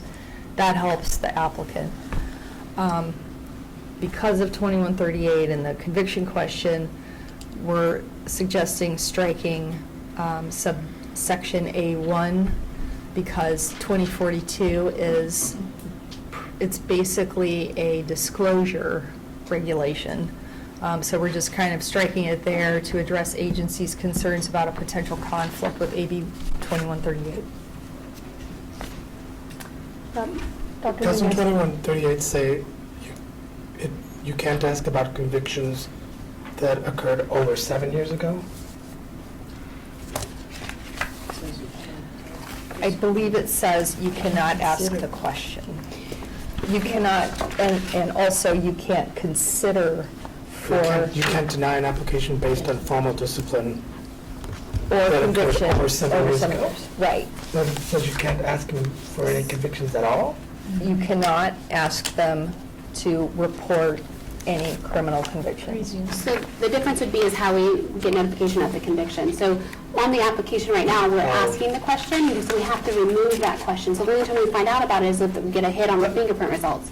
But if a conviction occurs within 7 years, it'll be reported. And that still could be No, used. so it'll still show up, but we can't take action if it's over 7 years. But There is if a it's caveat. less than 7 years, we can. We can. Okay. Yeah. Actually, Kathy first.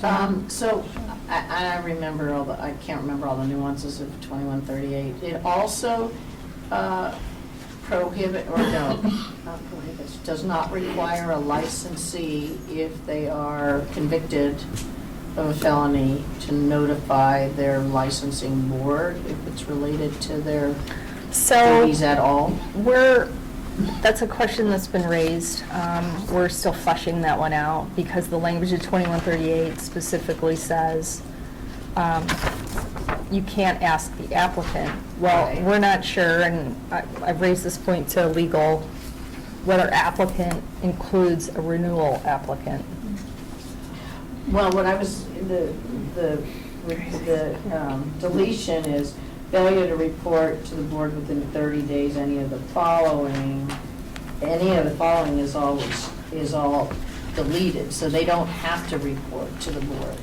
The way I was reading 2042A for grounds for suspension or discipline.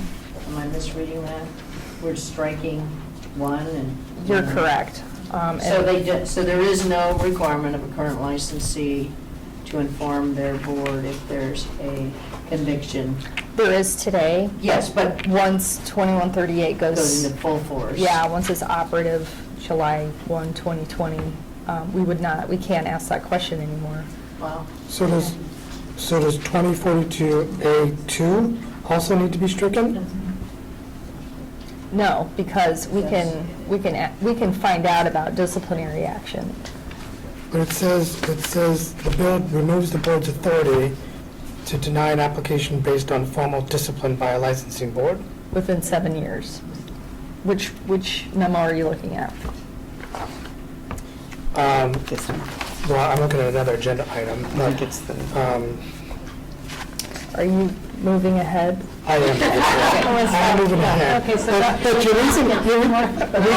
we can deny an application for disciplinary action or conviction that has occurred within 7 years. Yes. But we cannot deny that application if disciplinary action or conviction has occurred after 7 years. But you're saying that we can't ask if you've had a conviction, but we can ask if you've had disciplinary action? Right. 2138 says, a board shall not require an applicant for licensure to disclose any information or documentation regarding the applicant's criminal history. Just So we would just have to find out about it Through the fingerprints. Okay. Okay, Dr. Waterhouse? Okay, and I was very dismayed when Jessica told me some more about the results of fingerprinting and background checks, that they don't always show everything. But Can you speak to that more? I think the board should know that. Sure. So part of the large opposition from all of DCA boards was the concern that when you remove that question, you're not, there's many cases where you have a conviction that does not show up on fingerprint results.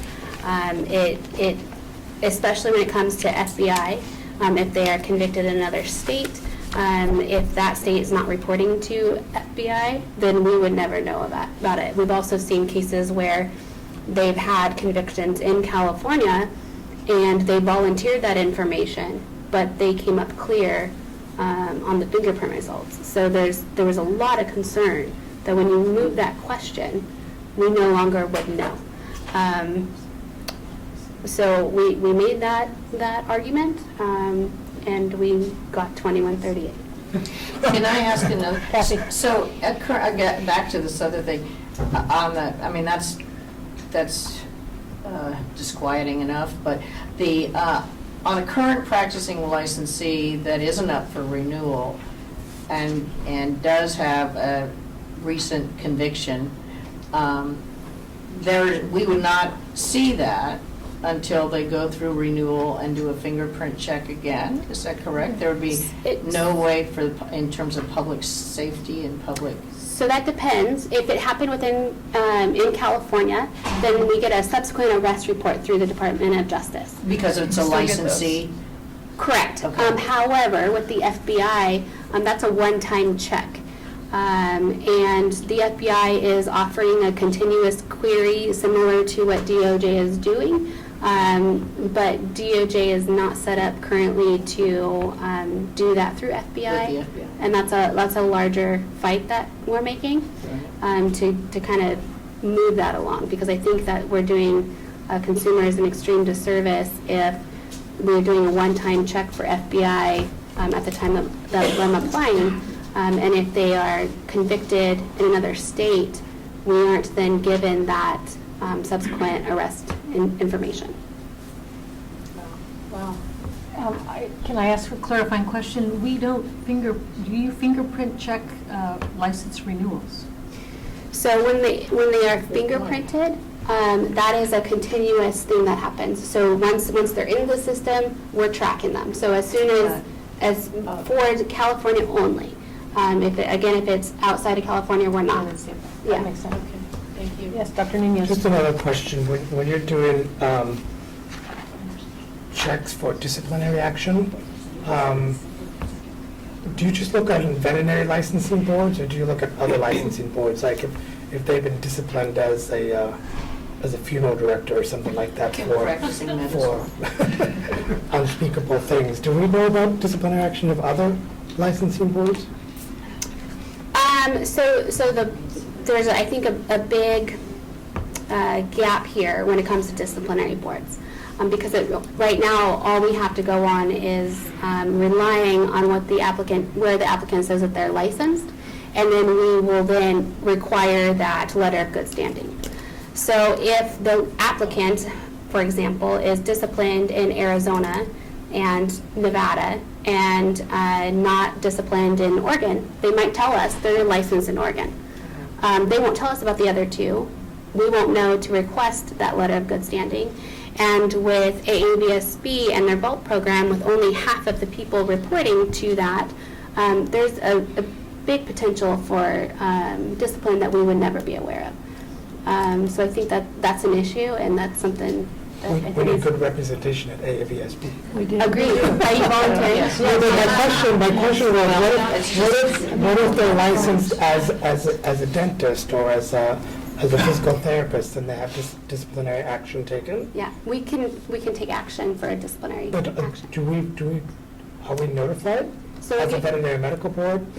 No. So again, we would have to know that they're licensed in that other profession in order to reach out to find that.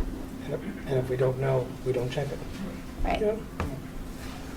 So if subsequently that disciplining agency contacts the board about something that occurred the year before, this regulation itself requires the licensee to notify the board of disciplinary action. So if we subsequently find out that they were being disciplined and the licensee didn't tell us, it would be a violation of 2042. Okay. Any other questions or comments? Okay, so I'm hoping we can get a motion to approve the proposed regulatory changes as modified, direct the executive officer to take all steps necessary to initiate the rulemaking process, authorize the executive officer to make any technical or non-substantive changes to the rulemaking package, notice the proposed text for a 45-day comment period, and if no adverse comments are received during the 45-day comment period and no hearing is requested, adopt the proposed regulatory changes. So we're looking for a motion? So moved. Dr. Second. Waterhouse, seconded by Ms. Bowler. Any further discussion? Members of the public? Call for the vote. Ms. Bowler? Yes. Dr. Bradbury? Yes. Ms. Laredo? Yes. Dr. Nunez? Yes. Dr. Waterhouse? Yes. Ms. Yanis? Yes. Dr. Nolan? Yes. Motion carries. Good.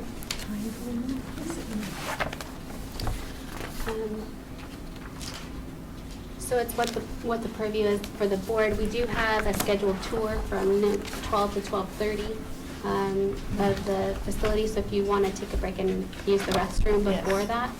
Okay, so I think we should adjourn for lunch right now. And then we'll be back at 1:30. 1:30, we will return at 1:30. Thank you.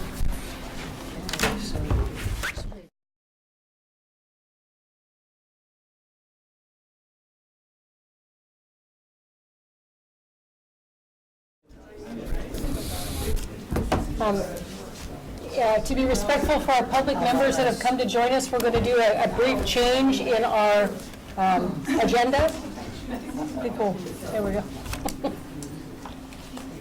We're going to skip forward and do 9B, the potential legislation related to regulating pet cremation service, so that our public attendees can meet their schedules. And then we're going to actually jump back to 8E and finish item 8. And then we're going to move back into agenda item 3 to allow a brief public comment as well from another member of the public that wishes to speak with us. So we'll go ahead and that's all right, she's going to be a little bit. So I'll give a quick overview, members. The public members before us have requested that the Business and Professions Committee look at potential legislation, and the proposal I brought before you, they want us the proposal is having the Veterinary Medical Board regulate crematory services.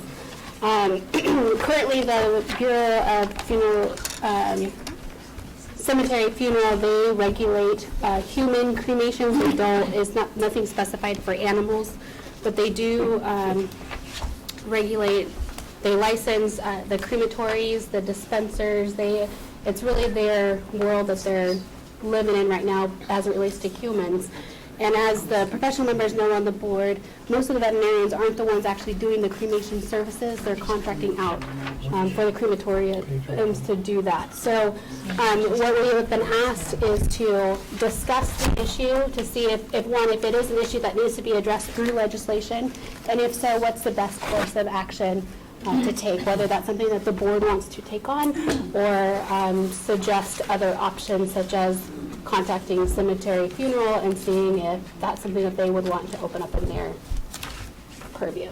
So with that, I don't know if you have opening questions or if you want to let our guests speak. I ask a clarifying, I just missed the very beginning. Who brought this to the board?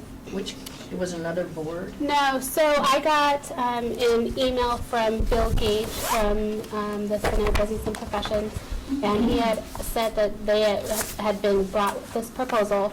Our guests here had brought the proposal to them and asked for their help.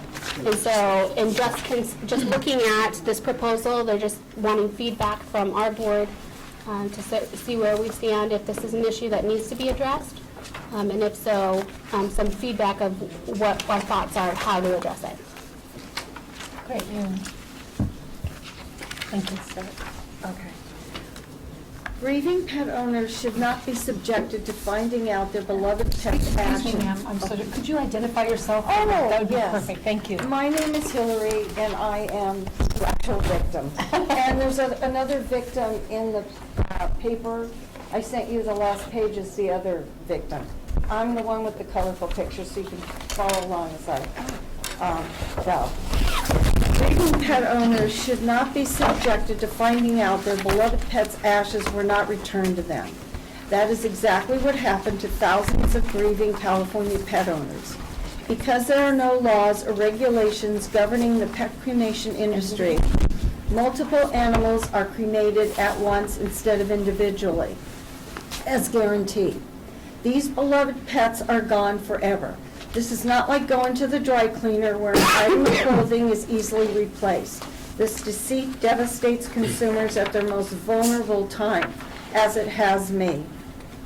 Both Winnie, a 26-pound Cocker Spaniel, and Wesley, a 12-pound miniature pinscher, were cremated a year apart by Only Cremations, who contracts with my veterinarian along with several other vet clinics and hospitals.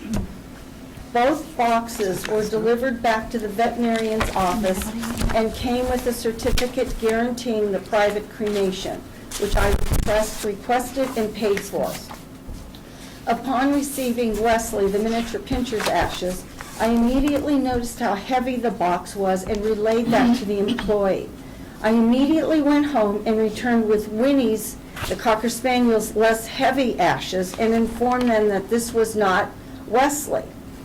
2 veterinary employees accompanied me to a room, opened the sealed boxes, recorded and took notes during the investigation, and took photos of the bags of ashes, bags on the scale, and bags next to each other to show the disconcerting difference in size and weight.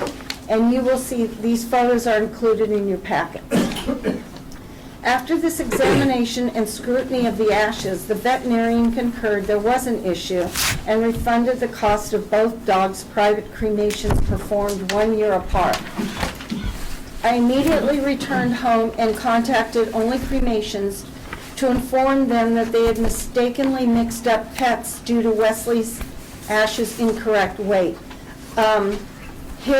According to his weight, and the box was 20-pound, carried up to 20-pound ashes. His ashes were stuck in the box, so that meant it was a 20-pound dog, and I had thought they had mixed the ashes up. I had gotten someone else's beloved pet. The owner stated he would look into the issue. 3 days later, the owner insisted the ashes were those of Wesley. In between his explanations of the weight discrepancies, he offered me 2 of his finest urns, which I declined, then offered me the opportunity to make an appointment to observe my next pet being rolled into the oven, a $450 value, which I also declined. The owner's reasons Wesley's ashes weighed more than Winnie were that they had osteoporosis. Winnie passed from CHF, and Wesley suffered pulmonary fibrosis and COPD, diseases which have no impact on bone loss. And why were Wesley's ashes so much heavier? That just doesn't make any sense. Another excuse was the ashes fell through the slats on the tray, or the ashes flew out of the oven.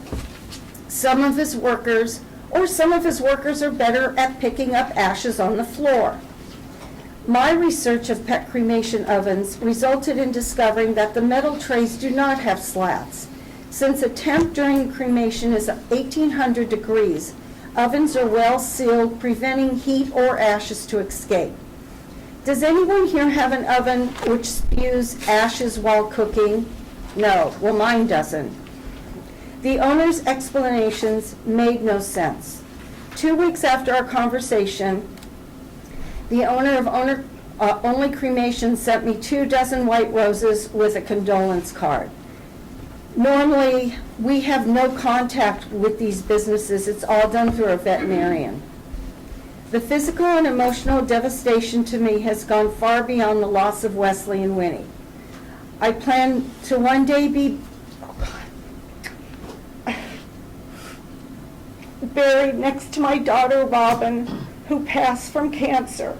And my final wish was to be buried with Wesley's cremains placed as closely as possible to Robin.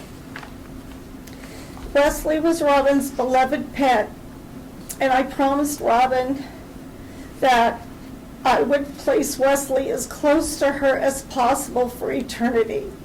I planned on burying Winnie's ashes at our vacation home in Pismo because it was Winnie's favorite place. Now this dream can never be achieved, or my promise to Robin has been broken. According to Ginger Clark, a veterinary forensic DNA analyst from the University of Florida, the approximate weight of the ashes is roughly 3.5% of the dog's weight, and that's only including the bones, prior to being cremated. Neither Wesley or Winnie's ashes approximated that weight. This much-needed legislation would prevent consumers from being deceived at one of the most vulnerable times in their lives. Currently, pet cremation companies are on an honor system, which is failing miserably, as these businesses are very aware how easy and financially profitable it is to hide deception with ashes.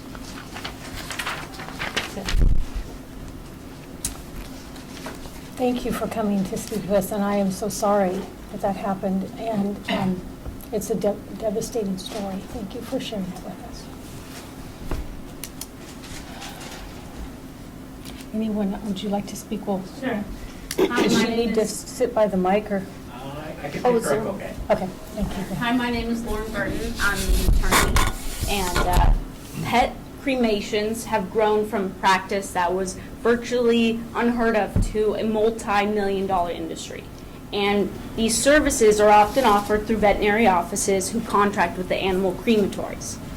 The biggest concern after hearing Mrs. Levy's story is that there's nowhere she can turn for help because the pet cremation industry isn't regulated. There's no oversight, no record keeping, no protocol, nothing. Since the pet cremation industry is unregulated, it leaves consumers vulnerable to various forms of cremator misconduct, including cremating multiple animals together and dividing the ashes indiscriminately, as was the case here. And the only recourse right now is to say, buyer beware. Associations such as the International Association of Pet Cemeteries and Crematories and the Cremation Association of North America attempt to fill this void by promulgating model laws and providing procedural and operational guidelines. and they've drafted standards of practice for cremation of pets. And I provided that for you in tab 1. While this is beneficial, participation is voluntary. Currently in California, the DCA and Cemetery and Funeral Bureau regulates human cremation services through licensing. However, there is no oversight or legislation related to animal cremations.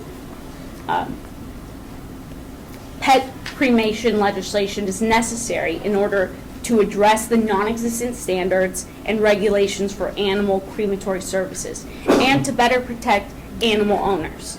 Multiple states have regulations in place requiring pet crematoriums to be licensed and inspected. As examples of the other states' laws under tabs 2 and 3, I provided the Arizona State Veterinary Medical Board examining board administrative rules for animal crematory minimum standards and the Arizona Vet Board for the licensure of animal crematories. And under tab 4 contains the Illinois Companion Animal Cremation Act legislation. The Department of Consumer Affairs and thus the Veterinary Board can mandate and oversee that any place providing animal cremations services must obtain an animal crematory license. And under tab 5, I've provided Arizona's pet crematory application as a model. So under this license, pet crematories must pay license fees and renewal fees to the oversight board, if that was the veterinary board. They must provide evidence that all animal crematory operators have received training and certification for the safe operation and management, and pass an inspection. And under tab 6, it contains Arizona's pet crematory inspection report as a template. First, the proposed legislation would close loopholes and would allow crematoriums to operate so that they can't operate without a license or inspections. Second, the proposed legislation centralizes regulation and inspection efforts under one authority. And third, the rules will bolster consumer protection laws by ensuring that every consumer has a legal remedy and has a body of law maintaining and overseeing its enforcement and compliance. The pet cremation business is rapidly growing, and now is the time to enact responsible legislation to ensure that all customers and consumers are protected. The potential for pet crematoriums to continue this misconduct behaviors will continue to exist absent regulations. Thank you. Thank you very much. Question for Dr. Nunez. I wanted to also thank Mrs. Levy for her testimony. In my own home, I have about 8 urns lying around my home. And my favorite cat, Felix, is in a prominent position. I talk to him every day. And I do take that leap of faith, thinking that the ashes that are inside those urns are the ashes of our beloved pets. And so I hear you, and I sympathize. It's an important issue. There is a lovely poem called The Rainbow Bridge that talks about where our pets go to wait for us. And I know when you cross that rainbow bridge, Winnie and Wesley will be there for you. But I do sympathize for you.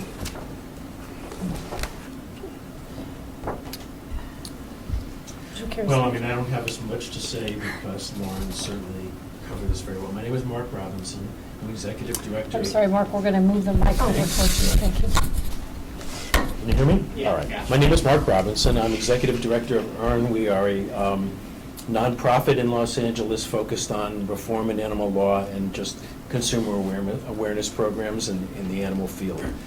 And really, I'm just here to support legislation, attempts for legislation and for oversight, again, because it is an entire industry that is unregulated, it is unsupervised. There is no place for consumers to go to be able to get some response.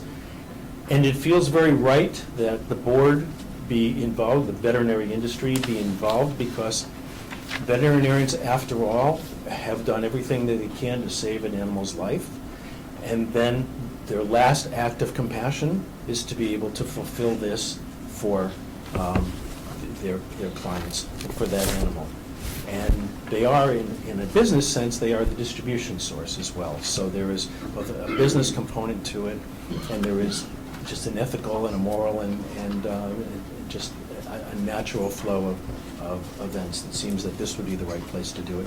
And really all we're asking for is for basic standards of practice. I mean, I wouldn't even say best practices, although that would be wonderful, but just a basic set of standards that consumers can expect, that veterinarians as well can expect when, and not have it just be a leap of faith. Thank you for sharing. I Okay, have a Kathy, and then, question. yeah.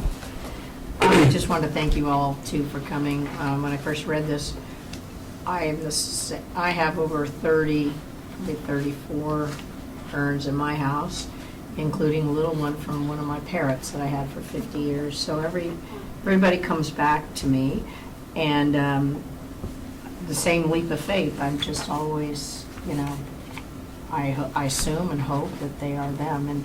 And I agree, there isn't any regulation. And it's not the vet's problem. They can't, it's not, they're recommending who are licensed, I assume, businesses, not licensed, but they have a business license.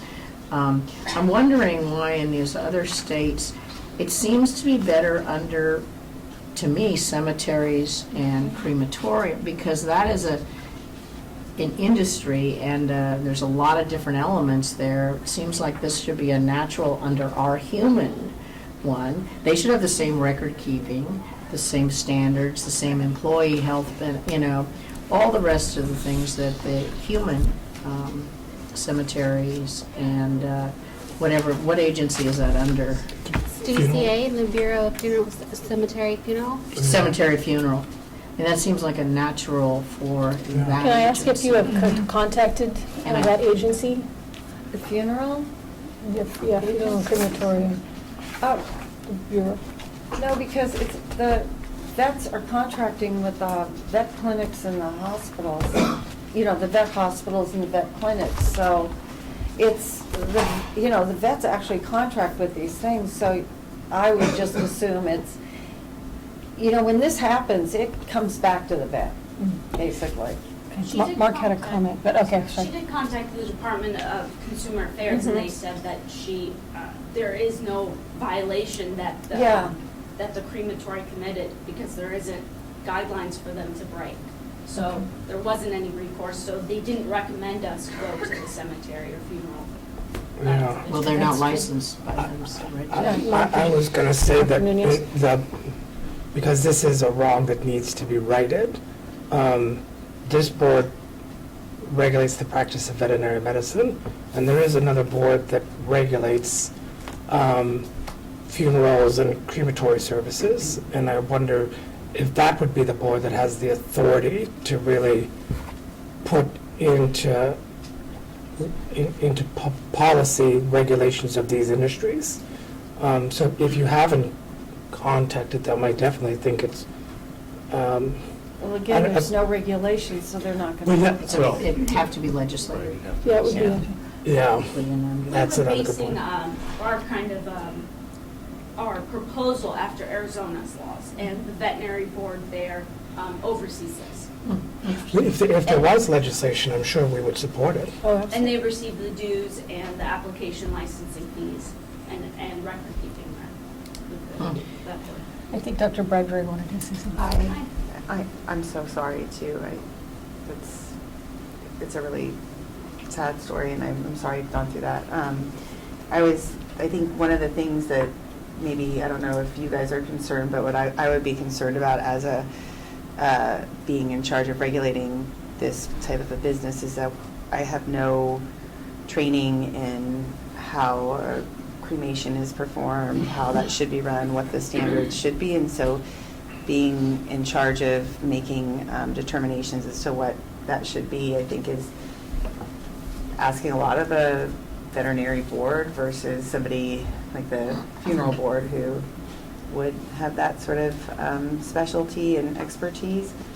I don't know if Arizona has the same cemetery and funeral Bureau, and maybe they don't, and that might be why it did fall under that. And I guess I would think that our Cemetery and Funeral Bureau would be a better group to oversee these things, but I can understand why it is linked to veterinary medicine as well. My idea was to simplify everything, make it much simpler. Yeah.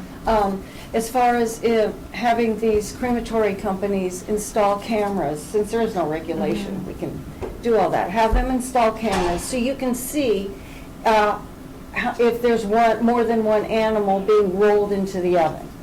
And they keep this record for a year on the computer. And then we would need inspectors, and they would randomly ask these companies to send up their record, and they would be checked. And if you see more than one animal going in, unless it's pets, or, they'd have to prove it was just that was what the owner wanted, then they'd get fined. And it would really stop the problem, because they'd all be more concerned. My idea was to simplify the whole thing. Any other questions or comments? Jennifer, aka Jessica. Yeah, same thing. Starts with a J.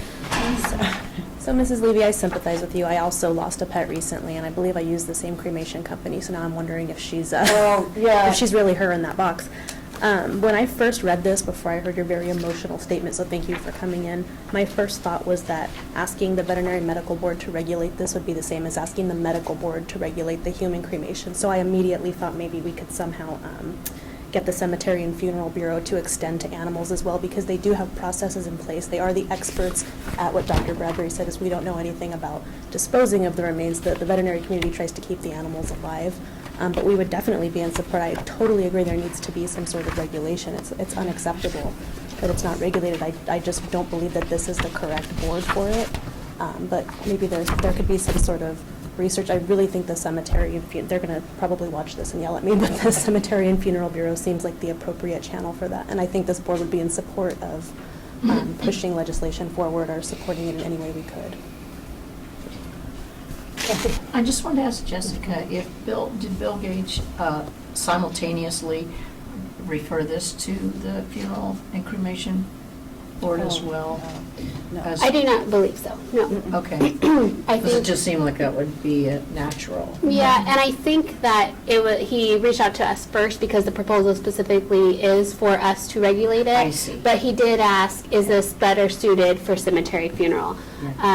So he is aware of that, and that it's also something to look at. Another reason is, you're talking with the medical doctors, you don't have them be in charge of cremations. Well, they don't contract with cremation places like the veterinarians do. Well, No. You have your own, like, forest lawn. You pick it. They don't contract. The hospital does not contract and send your loved one to who they contract to, whether it be cremation or funeral. You pick it out yourself and you pay for it. Well, I think I might jump in and tell you historically, personal experience, I had 3 cremation services in our community, and I would give the owner those contact informations and allow them to choose. I did not have a contract with any particular one because there were choices. And so I can, at least from personal experience, say they don't all contract. So. Can I ask you a question? Yeah. First of all, thank you all for the response, and that's very appreciated, and it feels very genuine, so thank you. Clearly, we have interested parties, and you have interests on a number of different levels, from personal to professional to business and so forth. And thank you for the offer of being willing to be supportive. Is it appropriate to ask in this setting for a few minutes to discuss what kind of, your support would be incredibly valuable and make things really move a lot faster than if one person was coming. So is it appropriate to ask for a conversation a little bit about what assistance or support might look like? I would turn to Jessica for some guidance on how we contact another board and talk with them. So I think at this point, it's not really to talk about specifics of what that legislation would look like. I think the ask from this board has been, first, is it an issue that should be addressed through legislation? And then if so, who is best suited for that, to regulate that? I think that was the ask of us at this time, not necessarily to hash out the specifics of legislation, especially if we're not the ones who will ultimately end up being the ones to regulate. I think that the specifics, once there's a determination made, if there's going to be legislation, which is not our decision, it's on the legislature to decide.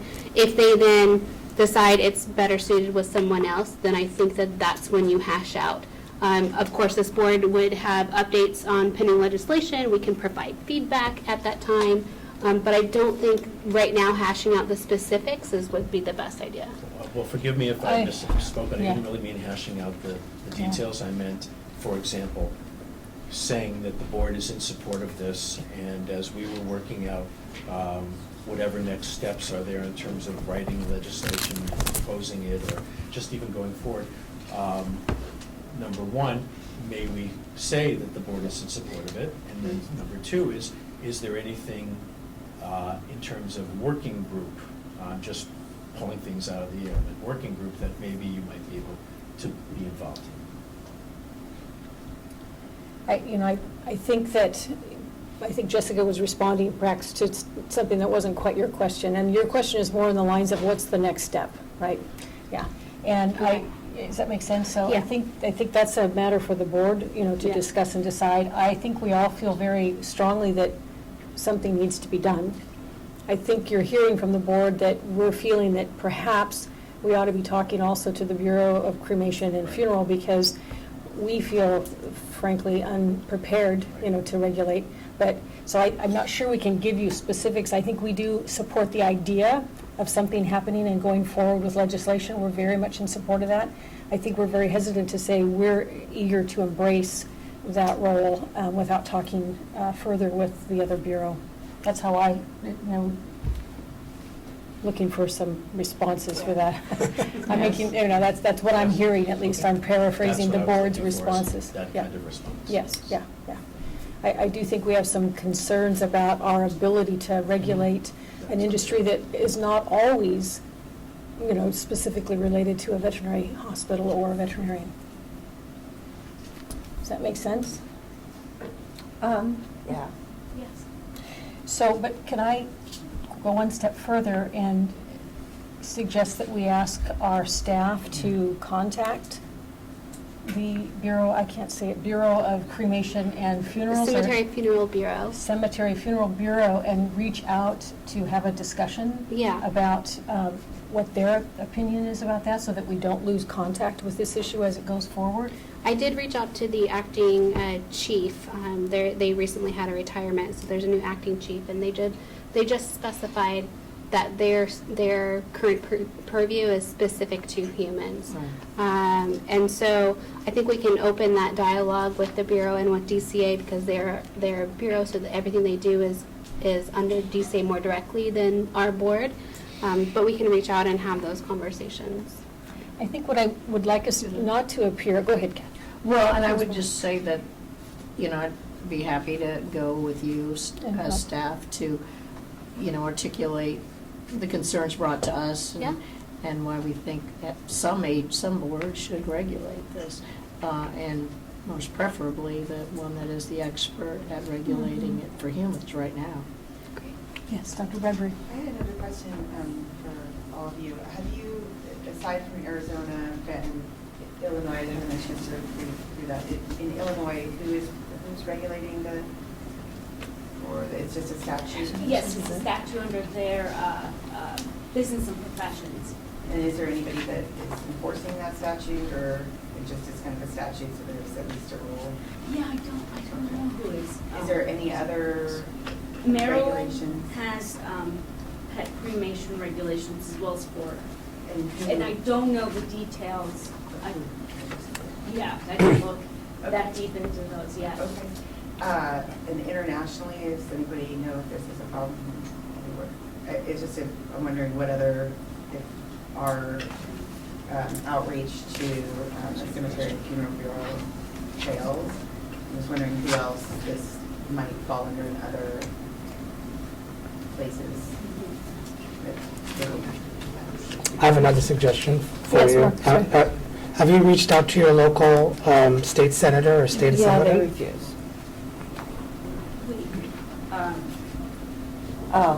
They told me what their. We met with I'm not gonna- an assemblywoman this morning. Oh, yeah, they're, yeah, okay. And another. But our own local ones, I'm not supposed to say what they're. Reach out to another one, because don't give up, No, I- because that's where Oh, legislation we're supposed starts. to be seeing a legislator Yeah. right after here, that's why we were pushed out. And then ABC is interviewing us later Yeah. today. Don't give up, but that's where legislation starts. So, my response, I think, to you is that we're a member of a larger organization, which would be the DCA, so we would like to play an active role in following through, because I think as a consumer protection issue, it's very relevant. Having said that, we're not, I think we aren't sure we're the right home for that regulatory work, but I would like to, do I make a motion or just ask our staff to reach out and have an active dialogue, and perhaps Ms. Fowler would, Roller, so I would like to participate in that. So can I make a motion to do that? Or do Yeah. I need to make a motion to do that? Tara, is that a motion, or is that just a recommendation to? Recommendation's fine. I mean, Okay. you're not, unless you wanted to prepare a letter to send to the legislature. I think an active dialogue is what I was more interested in, so. Yeah, that's a direction you can just make. And in what way would you be comfortable having Lauren involved so that she could be knowing what's going on and have some sort of That's up to the board. Well, wouldn't it ultimately be a piece of legislation?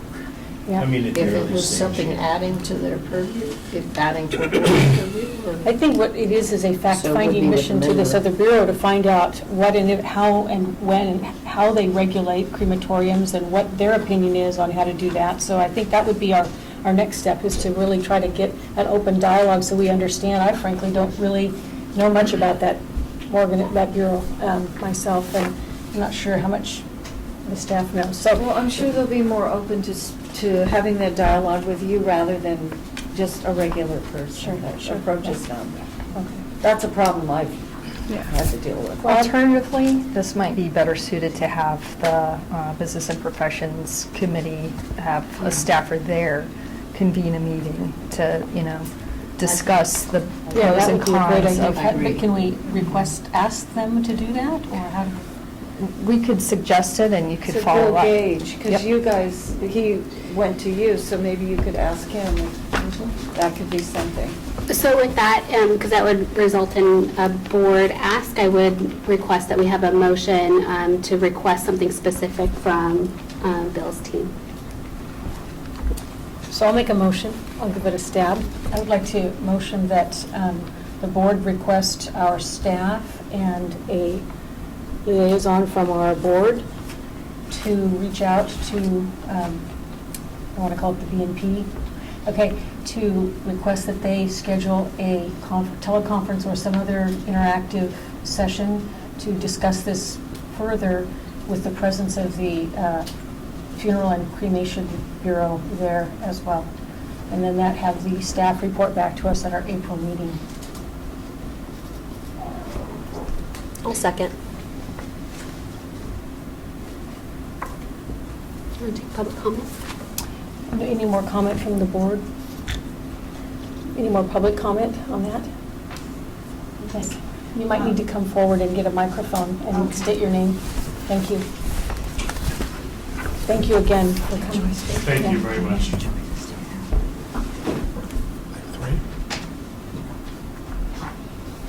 Hi, my name is Carol Schumacher, RVT, and I had two experiences that I think may be somewhat relevant and informative. One was as an RVT in another practice. maybe 15, 20 years ago. No, it would have to be more. It would be over 25 years ago. I'm getting quite old. We had a client who was very disappointed for very similar reasons. And she was an attorney. She had a tiny little Yorkie, and she got a large box of cremains. And she was very disturbed. She was an attorney, and she did extensive research into the cremation services that were being provided by that vendor. And she basically did the math, and she found out how many cremations they were doing, how many private cremations they were doing. And by doing the math, she realized that it was impossible for them to perform. There weren't enough hours in the year for them to perform the number of private cremations that they were selling. So it was pretty easy to determine that fraud was occurring. And she took it to it was in Sacramento, so she took it to the district attorney, and they refused to take the case for unknown reasons. But there wasn't much interest, mostly because there were no regulations or laws, even though it was clearly fraud, and she could demonstrate that. So the other experience I have is actually in my practice.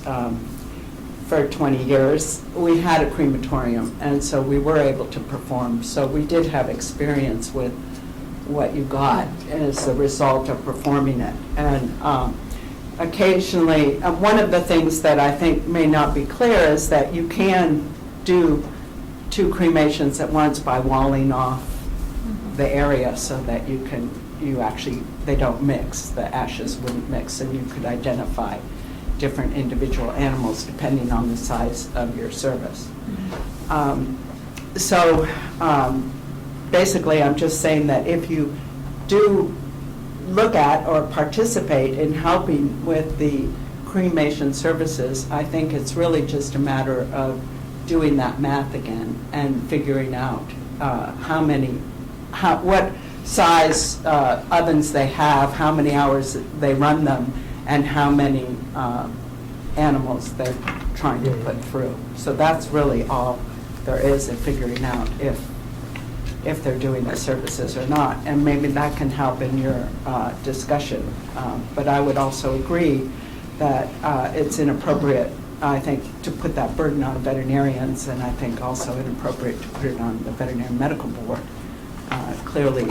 But clearly it is something for that industry. But in terms of the problem, it's really just a math problem. Can I ask you a question regarding when we do send animals to a service, they're in a usually opaque bag. Do you take the bag off when you cremate, or do you put an animal into the... Well, when we did it in our hospital, we would put the animal right in, usually with no bag. Immediately. So it would,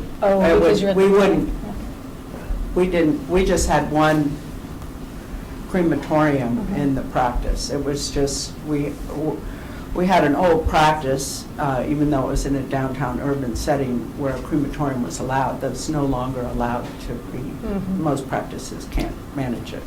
I think I brought it up because of the camera issue. So if you had a camera, you'd need to address probably that.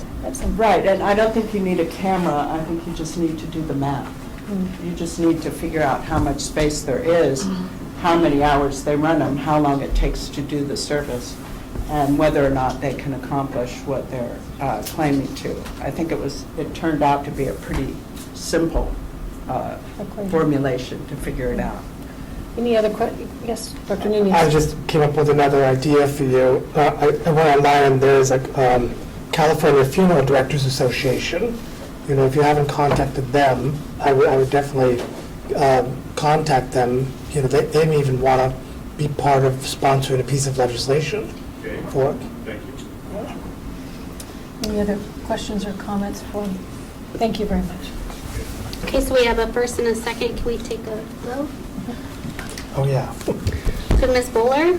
Yes. Dr. Bradbury? Yes. Ms. Laredo? Yes. Dr. Nunez? Yes. Dr. Waterhouse? Yes. Ms. Yanis? Yes. Dr. Nolan? Yes. Motion carries. Okay, so now I believe we're going to go back to item E under 8 on the agenda for today.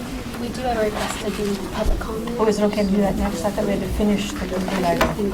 Okay, pardon me.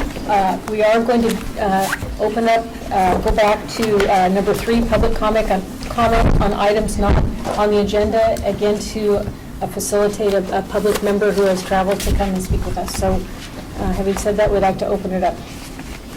We have Solomon.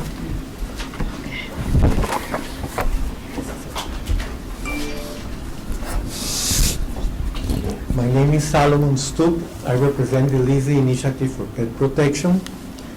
I thought that I was going to retire and that you were tired of seeing me, but I guess the CVMA likes to see me around. I am going to request to the legislature to make it a requirement to display Section 4829.5 because the CVMA has published guidelines that are inconsistent with the spirit of this law. And I came to inform the veterinary board because I don't want, since we've been working on this for a long time, I don't want you to feel that I'm doing this on your back. The CVMA, I know that they are very smart, but fortunately I am surrounded by a lot of people that are smarter than me, and they are helping me. They are playing with words, like saying that the medication is given to the client, when in fact the law says it's given to the patient. It's like saying if an airplane is flying to Paris, the CVMA says that the airplane is flying to the sky, not to Paris.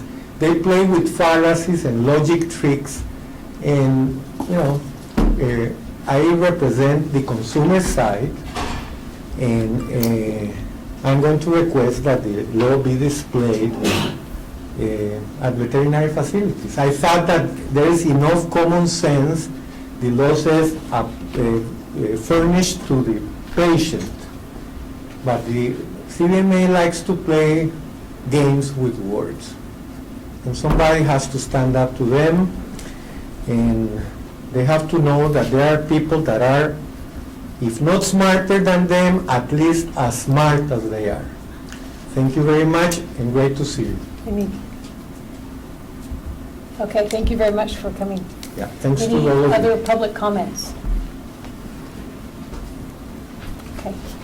We'll move on to item 8E on the agenda, and I'm going to turn it over to, I believe, Jessica. Is that right, or would that be? So 8E, as you all know, 2138 that we were discussing earlier has passed, and a part of our requirement, as with all other impacted boards, is to create some regulations to implement this effective in 2020. With that, DCA has been working diligently to get a template to provide to all boards in order to implement, which is actually very helpful to get as much uniform as possible. And the whole idea is to help streamline that rulemaking process. So before you is a template that was created after receiving feedback from the Attorney General's Office and Office of Administrative Law.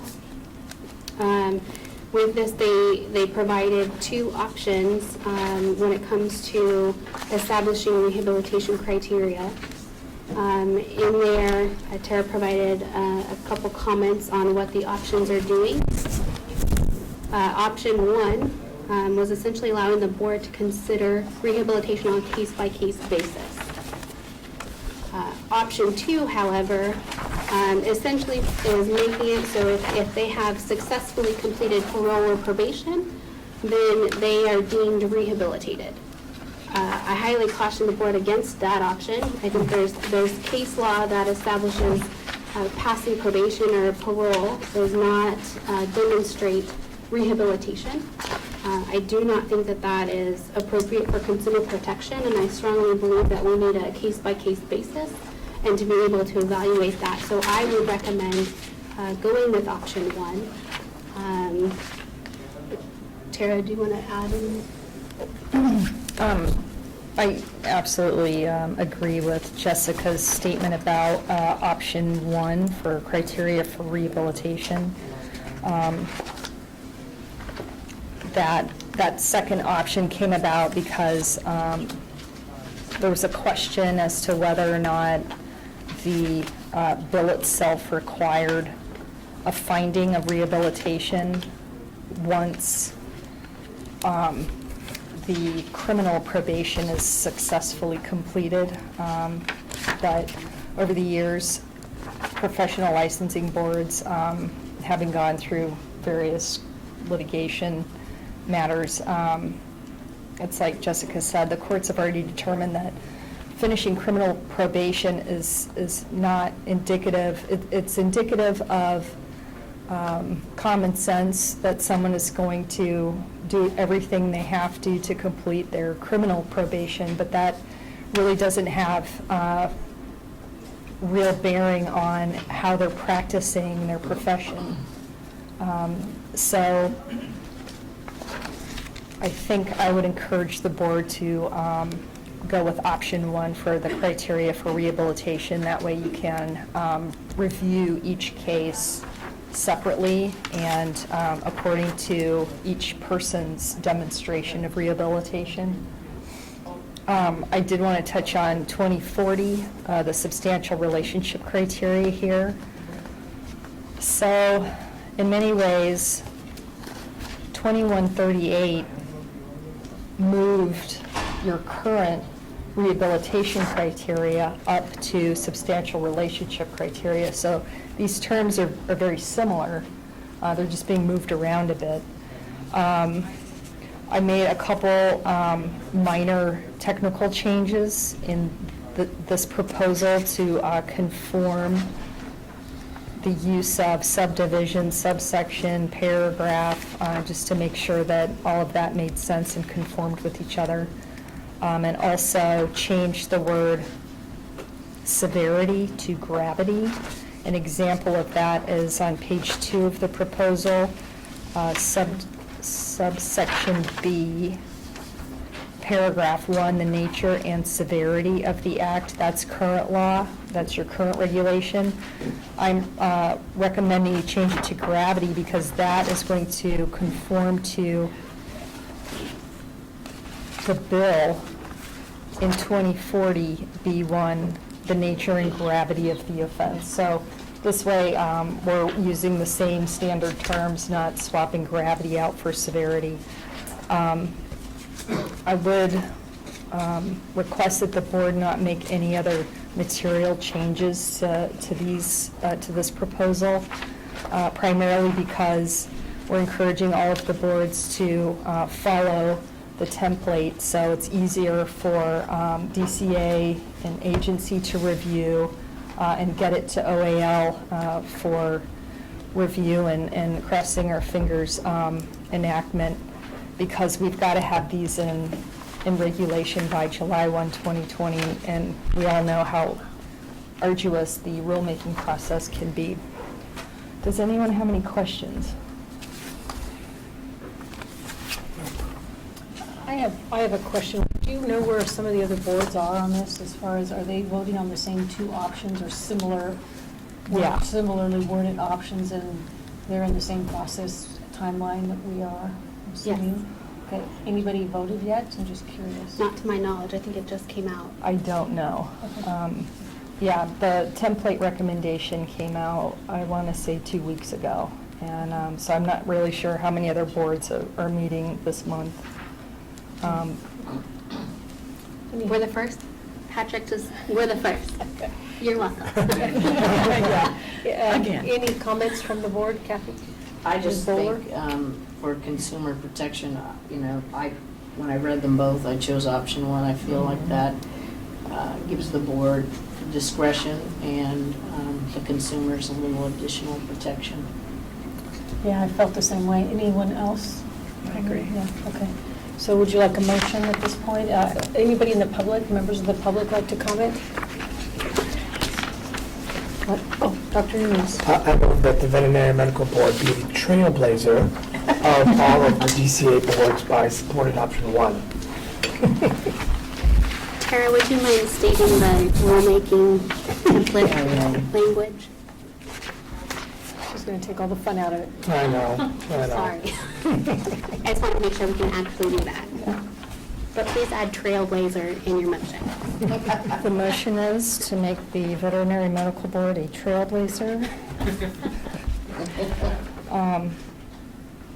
And approve the rulemaking proposal detailed in 2040 and 2041 option 1 as provided. And approve the proposed regulatory changes, direct the executive officer to take all steps necessary to initiate the rulemaking process, authorize the executive officer to make any technical or non-substantive changes to the rulemaking package, notice the proposed text for a 45-day comment period, and if no adverse comments are received during the 45-day comment period and no hearing is requested, adopt the proposed regulatory changes as modified. I believe we have the motion by Dr. One point Nunes. of clarification, the word trailblazer doesn't have to be in there. So motion was made by Dr. Nunes. Okay, Dr. Bradbury seconded. So any more comments from the board? Any comments from the public? Call for a vote. Ms. Bowler? Aye. Dr. Bradbury? Yes. Ms. Laredo? Yes. Dr. Nunez? Yes. Dr. Waterhouse? Yes. Ms. Yanis? Yes. Dr. Nolan? Yes. Motion carries. Thought we were going to have more discussion on that. That's interesting. Let's see, we are now moving down to 9A. So 9A, members, is a recap of the omnibus bill provisions that we have requested of Senate BNP. Tara and I met with Senate BNP last week over a teleconference. The corporate practice of medicine proposal has been tabled for further review, and we have not got a firm response yet, but I can almost guarantee we're going to get a hard no for an omnibus bill. But they also have expressed the challenge that we're going to have with corporate practice. When I spoke with the chief consultant regarding the corporate practice proposal, there were comments made that perhaps this was adding additional corporate practice ban that didn't otherwise exist. When I clarified that this is not adding a corporate practice ban that didn't exist, it's taking a conservative approach to clarifying the gray area and to say what's already an existing law and taking it to veterinary medicine. He was going to go back and to look at it. One of the options that was provided to the board is to have Senate BNP convene some stakeholder meetings with some corporations. I did let them know that this language that the board approved in November has been public since February, and I believe we had 3 meetings with the language up there. The last one, most notably when the board approved the language, we did invite corporations in California to come and to participate. We did have a representative from Mars in the room, but did not supply any comments at that time. So we do have a commitment from the Senate BNP to help with stakeholder meetings should the board want to pursue with legislation in 2020. But again, this is something that I think it was going to be an uphill battle if this is what the board wants to take on. But again, this is not adding to, it's not adding a corporate practice ban. This was clarifying what's already an existing law. So with that, I'll open it up to the members. If they have any questions or comments or thoughts on moving forward.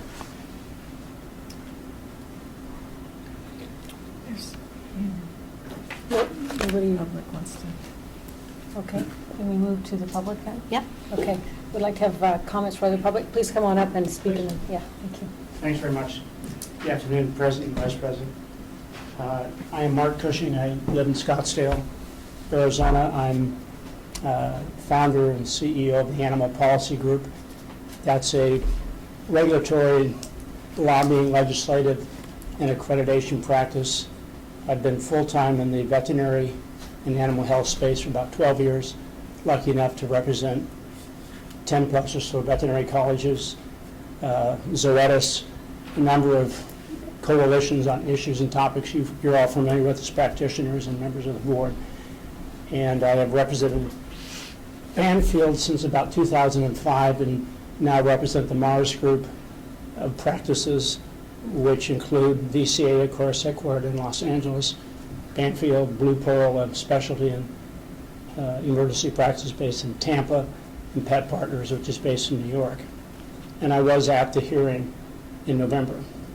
I was not at the hearing, but watched on video in February. And I think it's fair to start with why I didn't testify in November. And I recall then President wondered where the corporate practices were. I'm probably, maybe by default, the individual most familiar with this issue now since February, when Council first provided the analysis, the memo, the proposed regulations and legislation, which was interesting. And in candor, no one, and I include members here, thought that November was going to move to a vote to seek legislation. And I understand the warnings on public notices. I understand that. I'm an attorney. I get how that works. I was there because we had thought this was to see if the public were going to comment, in fact, to see if the board wanted to push the issue forward. I work with state veterinary medical boards every week in all 50 states. And today's hearing was one of the most interesting hearings I've ever attended, because this morning was a perfect example of how the process works best. Meaning, you have your committee, which met yesterday, and you have task forces, and you have separate groups that look at complex issues. And I can assure you, the proposal regarding corporate practices is easily as complex as any of the topics that were discussed this morning. And I'm familiar with those topics, and to some extent have been involved in different states in those topics. And this is an issue that I think the corporate practices, and I have talked to many of the now roughly 45 groups of practices around the country that are multi-practice and would look like a corporate practice. And they were completely surprised that it had got to the level they reached. And you can say, well, it's their job to follow our notices and read. I mean, you can say that, and I'm not asking you to say that, but it's fair for you to say that. But I think what you want is a process that does things right. And this is a really complicated issue. And I won't bore you today with a recitation of how many complicated factors are here. But it's well-intentioned, and I think it's an appropriate topic. So I have commitments, I can tell you for sure, from the practices I represent. They will absolutely participate, be it a workforce, a task force, the committee that the chair spoke earlier today on that range, a fascinating range of topics that they had yesterday. I can't imagine that they finished. And so we will absolutely welcome a chance to participate, and I think it should be an open-ended discussion about what's needed. A couple of cautions, and this was to some extent what happened nationally with the Fairness to Pet Owners Act, which has languished, thankfully, in Congress for 8 years. But that was a good case of a solution in search of a problem. And I think one of the things you have to sort through here is where, if anywhere, are there problems, and where are there kind of theoretical or intellectual or philosophical issues to address. And both can be looked at. I'm not saying you can only talk about the one, not the other, but I think the corporate practices I've talked to, because they're all different. So thank you for listening, and I think the process that you outlined, whichever is best. I'm in legislatures, I track legislatures every day. I don't generally believe, and I don't in this case believe, that this complicated topic will best be served by a legislative subcommittee jumping in. I think it needs the work of a professional, broad consumer, small practice, large practice, everything in between. Look before you hand it to the legislature. They have a fairly full plate. and they're not experts in this area, and that's just the nature. Very few got elected to deal with Veterinary Practice Act issues, and that's almost always the case. But I think one thing that the practices are very sensitive to is that part of the rationale, at least publicly, is the presumption that corporate practices, that the nature of the organization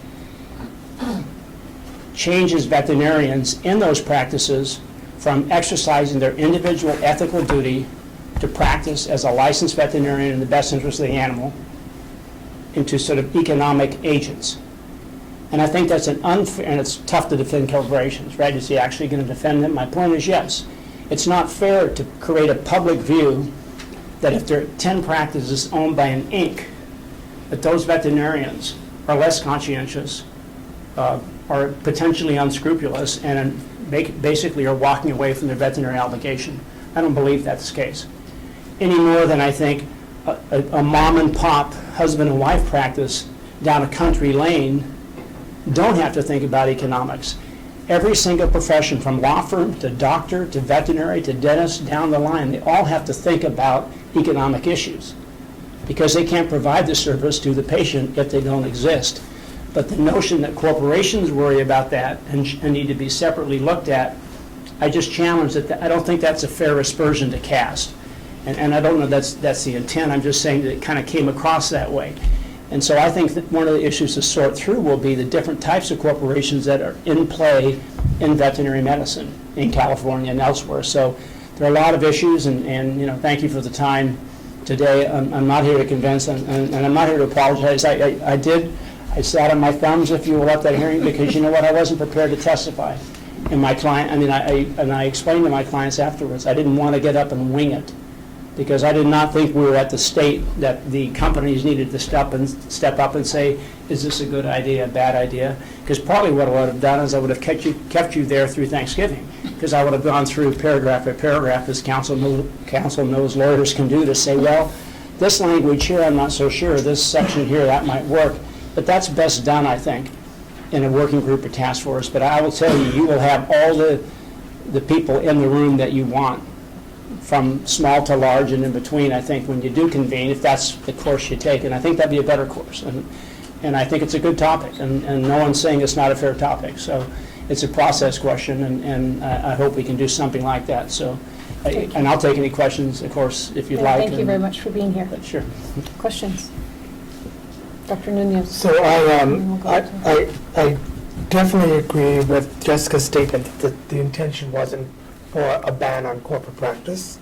And a little bit of history, the proposed legislation or regulation was presented by Tara, who presented to us a very long legal brief, and I always have to drink my coffee before I read her legal briefs because they go into, she cited state law or judicial cases from the 1914s in that thing. And she did point out that there was a section of the Veterinary Medical Practice Act and the California Medical Practice Act that there was a little bit of discrepancy, and I understood the intention was to try to get our Practice Act in alignment with the Medical Practice Act because there were some issues, some complaints, some concerns brought before the board that we couldn't properly address because it wasn't in our regulation. Having said that, I didn't vote for the regulations because I thought that there was a lot more that needed to be considered when this regulation was being discussed, because it was going to open up a much, much bigger can of worms than we realized. So my initial motion, which was defeated, was to take this issue of corporate medicine down to the MDC level and have them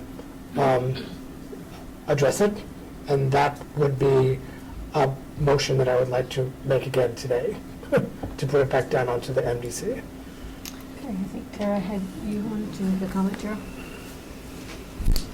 Yeah, I was just wondering why in November you didn't just come forward and request that a task force or some kind of work group discuss the issues before the board voted to recommend legislation. It seems curious to me that now that it's moved on to legislation, now you're here trying to walk it back. I attended the hearing with the expectation that at some point the board would give a sense about what, if anything, happened next, and then maybe nothing was going to happen. It wasn't, I will tell you, it wasn't clear from viewing the February hearing that, or meeting, I'm sorry, it's not a hearing, the meeting, that the board was sufficiently interested or motivated to take the task on, number one. There was, to my great surprise, from February 6th or 8th, whenever that was in 2018, until November 14 in the hearing in Sacramento, there was complete silence. There was no chatter. There were no articles. There was no discussion. I've had the privilege of working with the CVMA and Val Finstermaker, her leadership team, for a lot of years. And we would talk, and I would often ask, because we talk about a lot of issues, you know. Those practices I described have a lot of doctors that are licensed in California, so issues come up. And then, you know, California, Texas, Florida, no surprise, I probably know those states better than any other on the veterinary front. And there had been no chatter about it. I even talked with former board members at national meetings just to see, is there really strong interest? Because we were trying just to gauge, you know, including, should we prepare a brief? Should we do a survey? Should we do anything you might do to begin to look at the issue? And the lack of any commentary or discussion suggested to me, obviously incorrectly, I don't read all TVs properly, because I walked into that hearing not thinking that there was going to be any action taken.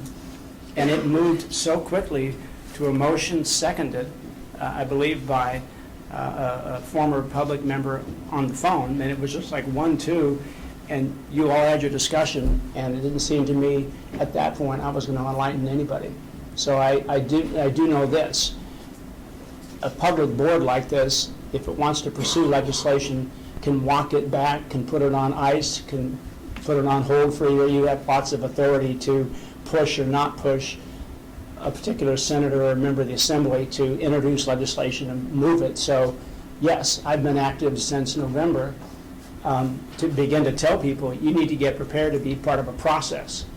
And I haven't done anything that I wouldn't share with you, and I haven't done anything to cast any aspersions on it. I've just told people California's going to do something on this issue, and I think you need to get prepared to participate, not to throw rocks or to write op-ed pieces complaining about it. Just get ready to be in a conversation about the range of issues that you've raised in a very thoughtful and very detailed proposal. So that's why I just didn't think at that point in the hearing it would do any good for me to say, oh, by the way, would you not do what the motion just suggested, which you had a quick second and had the vote you had. So, and if you think that would have had an impact, then I spent a lot of the Christmas period working on something I may not have had to, but I think it'd be a good process. So, I mean, I've had a lot of discussions. These aren't practices I represent either. I've just reached out to a lot of people and said, if you ever practice in California, and as you know, the number of groups acquiring practices, which has become a great retirement opportunity for a lot of, you know, vets with the color hair that I have. And it's an interesting process right now. It's a good time to look at it because it is changing. So, you know, I'm not here to say don't. I'm just here to say I think an internal stakeholder-driven or stakeholder-engaged process would be great and be valuable. And I suspect counsel for other companies may get involved and have a view. You know, every state does it different. It's interesting. I mean, you know, it's and most states don't mimic the Medical Practice Act. With the, you know, the Veterinary Medical Practice Acts have their own look and feel. Some common terms, but a lot that are different. So it could be a long, intense process if you want, or it could be shorter. But that's why I didn't that day, and that's a fair question. I do remember. I was thinking at the time, as president, now vice president, I thought, this is tough for me. And friends that know me, I'm not usually accused of being shy, and they wondered, did you really not get up and speak? I said, I didn't think it was. Probably surprised. We weren't. We really just didn't. We weren't sure where it was, so it wasn't a posture. And I don't make a living speaking on behalf of clients where it's not clear what we're going to say. And the clients I represent are aware of the comments I shared today and that view, so they'll be here. I mean, trust me, you won't have that problem if and when there's an alternative process convened. Thank you. I was always wondering, do you have any relationship to Dr. Cushing's? No, I open a lot of speeches to VMAs with claiming credit for the disease, but I quickly move on to better jokes that are funnier. But no, I don't. I have a California brother who's a human doc in California, but my wife teaches medicine at Mayo Clinic in Scottsdale. That's about as close as I get. All right. I try to stay on the legal and regulatory side, but anyway. Dr. I think we should get an opinion from Jessica and Tara about the next steps. What do you recommend?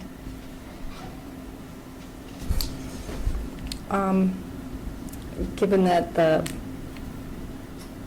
corporations haven't really shown up until this thing got, recommended to the legislature, I would say that I'd continue with that process and have Bill Gage and/or the Assembly, Business and Professions, and Senate committees convene the stakeholder working groups to flesh this out, because, this was agendized for every single board meeting we had last year, all of them. We kept having to push the discussion because the meetings themselves were very robust on other issues. But if you saw this in February, you could have reached out to the board, made a phone call to CVMA or anyone else to convene a work group. Did that repeatedly. I want to just say, I don't think the right response, in effect, is to punish corporations because they didn't show up, because we pursued an effort to see if this really was a topic. First of all, you can't expect the corporate practices to knock on the door of the board and say, would you study us? Would you take a look at, some fairly significant changes in how we do business? No, they're not going to do that. They're going to see if the board wants to do that or not.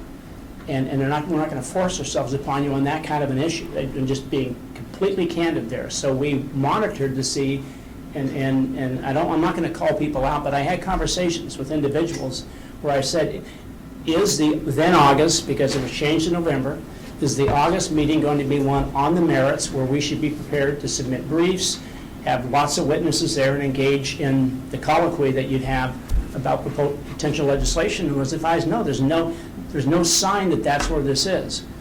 And I don't have one-on-one conversations with any of you, so I'm not finding out and taking a head count, so to speak, like you do with the legislative committee. I know how to do that, obviously.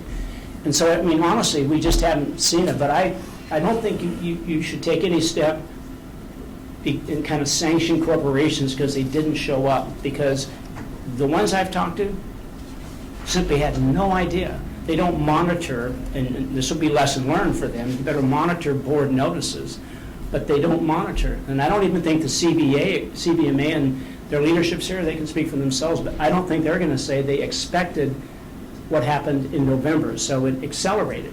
And that just happened. That's just a fact. So I don't know that the legislative committee versus just a committee that you could chair of stakeholders, that could be a lot longer than a 2-hour hearing in the state capitol. It could be a multi-day or a all-day conversation.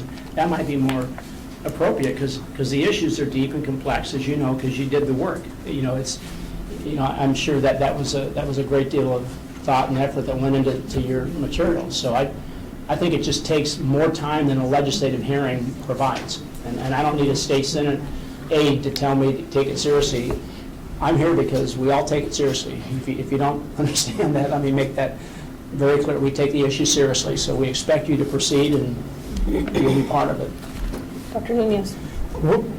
We've had experiences of what happens when we allow the Business and Profession Committee form a task force and invite stakeholders to address an issue. It very quickly gets out of our control. Whereas if it stays within our purview through the MDC, I think that we will be able to have better control of it. So with the greatest of respect, I'm not in favor of allowing business and professions to deal with this by inviting stakeholders.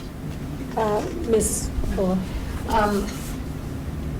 Yeah, I'm a little torn on all this all this as well, because I really do feel that I don't know enough about a lot of these issues. It seems to me that I know where we are right now, but even given the prospect of it at some point trying to move legislation forward, the board would be better prepared if the MDC gets involved in a more extensive sort of review of the issues at stake, and maybe, I'm not saying task force, but bring in stakeholders, have a hearing and things like that to better prepare the board before we go to the legislature. I don't know even logistically if that's possible now, but I guess it never had been to MDC. Is that correct? That's correct. Any other comments, Dr. Gregory? I think this seems to be a pretty complex issue, and I think it would be, I agree with both of you, so I'd be in support of walking it back a little and getting more information in the subcommittee and talking more about it and learning more. So I think it's important, and I think there are complex issues for public consumer safety as well, but I think we should go into it knowing everything. Dr. Waterhouse? So since this is mainly a legal issue, and does the MDC really have the expertise to? Well, I guess. Does the Can I say MDC have the something now? expertise to really address the questions? If you'll recall, I was the lone dissenting vote on this issue, and Mark abstained. And I think it's interesting because I have to sometimes rely on my personal anecdotal knowledge for this, and I have quite a few former and current colleagues that I know that are in corporate practice, and I have not been convinced of the depth and the breadth of a problem. So I did vote no because I felt like it was an issue that we really needed to get more information on and to gather and glean information that would help us determine whether there is need for more specific legislation or whether there isn't. I don't know whether there is or there isn't but I just felt like we didn't have enough information. So I feel like I needed to say that so that you know why I voted, no. And I appreciated hearing Dr. Nunez, maybe clarify why he also, abstained from voting. So having said that, any more comments? Or? I made a motion to put it on back, Okay, but I haven't gotten a second. Could you repeat the motion? The motion You said you were would be going to make a motion, so. to refer back to the MDC the issue of corporate practice. So I believe that Tara, that the staff is bringing forward to us some wording for us to vote on. Is that correct? Or are you? No. So the board has approved the language already, and then put it at the November meeting, and the direction was to propose this legislation and to see if it could be part of the omnibus bill or get an author for the legislation. So you've already voted and approved on the language, so then it would be essentially pulling back and working through the MDC on getting more information. Okay. But you said you already were told that it's probably going to be kicked off that omnibus bill. To clarify, they didn't say no, they just said that they'd like to look at it. So do we have to more. wait for them, or can we just pull it back? I think you could pull it back at any time. Then I think that's what we should do. Then I guess I would like to add to my motion that we pull that language back from the omnibus bill and refer the whole issue back to MDC. I will second that motion. Any discussion about that motion or clarification? Any comments from the public?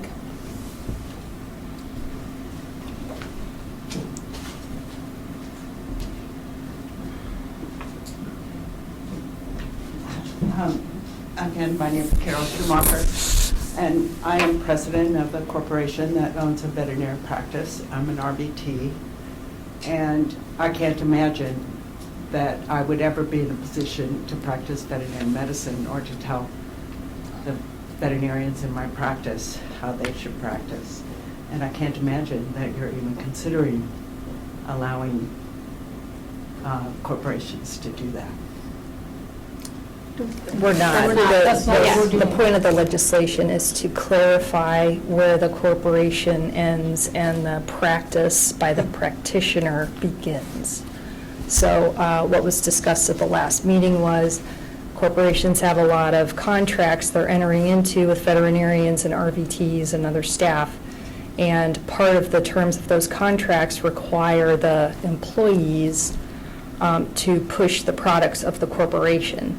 So the point of the legislation is to better define where the line is. We're not saying that veterinary practices, the building can't be owned by a corporation. We're not saying that they can't manage the veterinary practice, but we are trying to say through the legislation was just about the corporation cannot extend itself to start practicing medicine. Well, I support that entirely. I mean, I can't see why you're backing off from that. So that's all I'm saying. Okay, thank you. I'd like to say, so I worked in a veterinary clinic that was privately owned and then became corporately owned. And a lot of people who worked there had been there through the change as well. We saw a lot of foul behavior on behalf of that corporation. There was a lot of pressure to press products and even services that weren't even necessarily needed. So that's why I voted for this legislation. And I don't think we should hold it back because they're coming to the table late. So that's just where I stand on this. Okay, thanks. Ms. Mueller? Yeah, I'm going to clarify.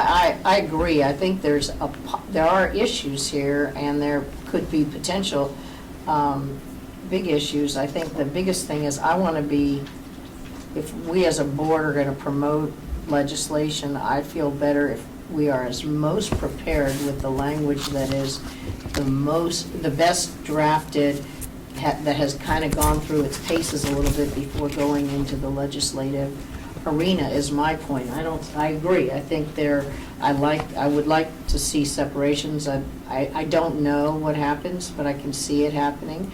But I do think that we owe it to the legislature and to the stakeholders and consumers to have a good product going in, and that has thought through everything. Maybe this is going to be the final product.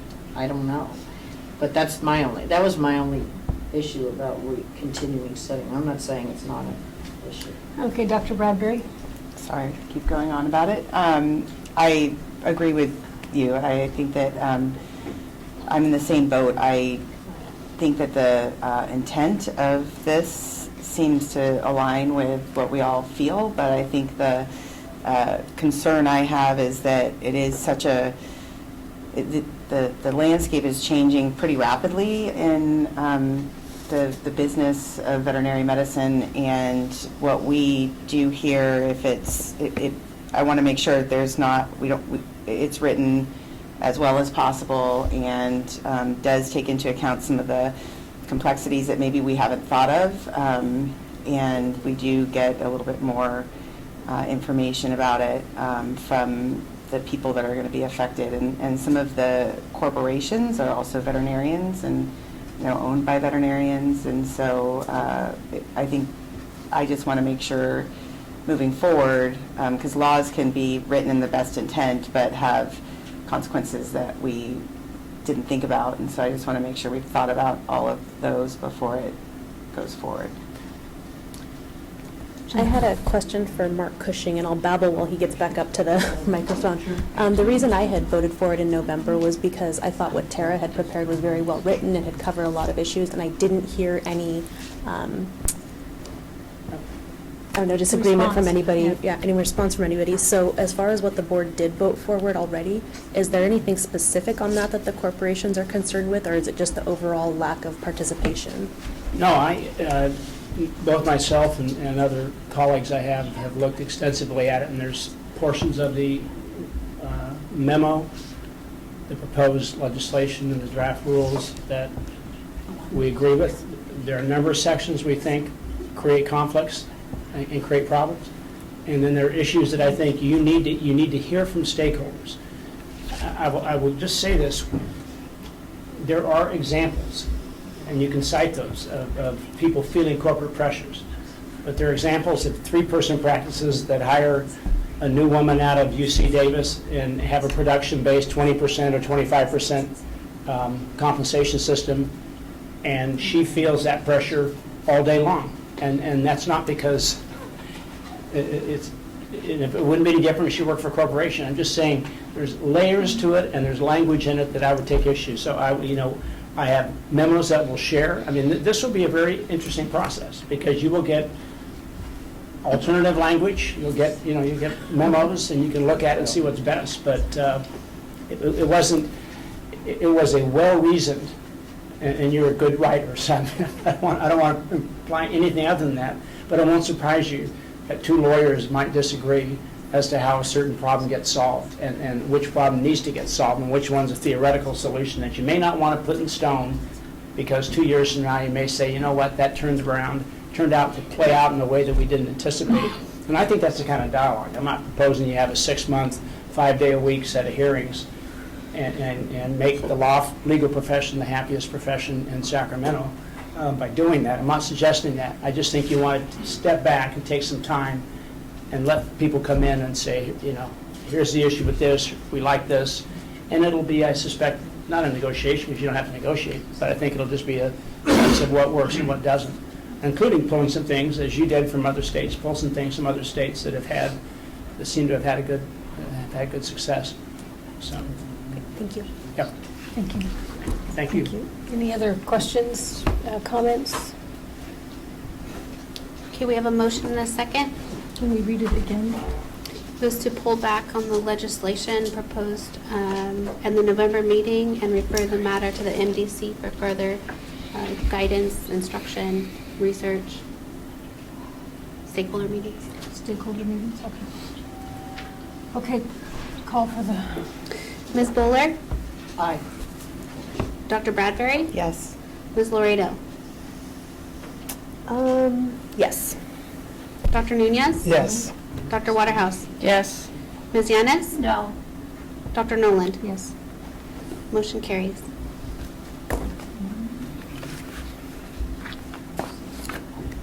Okay. Item number 10. So 10 members is just a quick update regarding AB 1753 and the requirement to have serialized controlled substance prescription forms. DCA graciously provided a template that was done in conjunction with the Board of Pharmacy and also the medical board, and we use that template to draft outreach materials on our website. We sent it out through our listserv, which is also newly designed. Listserv with all the applicable links. I think one of the things to note is that the Board of Pharmacy and Department of Justice came out with a joint statement regarding the enforcement of this new bill. Even though there wasn't a grace period built in, they acknowledged that there's a lot of veterinarians or anyone who has prescriptions, there's going to be a backlog. They're not going to have them right off the bat. So they've acknowledged that and recommended some leeway as far as the enforcement goes. So we're sharing information as soon as we get it. Again, on there, there's a link provided to that joint statement. And so we just wanted to provide that information to everybody as well. I wasn't able to open that link for some reason. I don't know why. It said I had to subscribe to the Veterinary Medical Board. No, it didn't. It did, which I assumed that I had already subscribed to the Veterinary Medical Board. That's odd. Well, I'll send it to you. Okay. But did anyone else have the same problem? That's the first. I didn't try it. So that was it with this one. I didn't have any other requests. It was just informational. There's, when I can't read that, but wasn't there a delay that they allowed for, or a? Yeah. Right. 6 months or something like that. Right, it's essentially a 6-month window that they're allowing a leeway. So it's not in statute, but it was a strong recommendation to not proceed with any enforcement during that time. And they told the boards, yeah. Correct. Any other comments? Anything from the public comments? We had an earlier statement.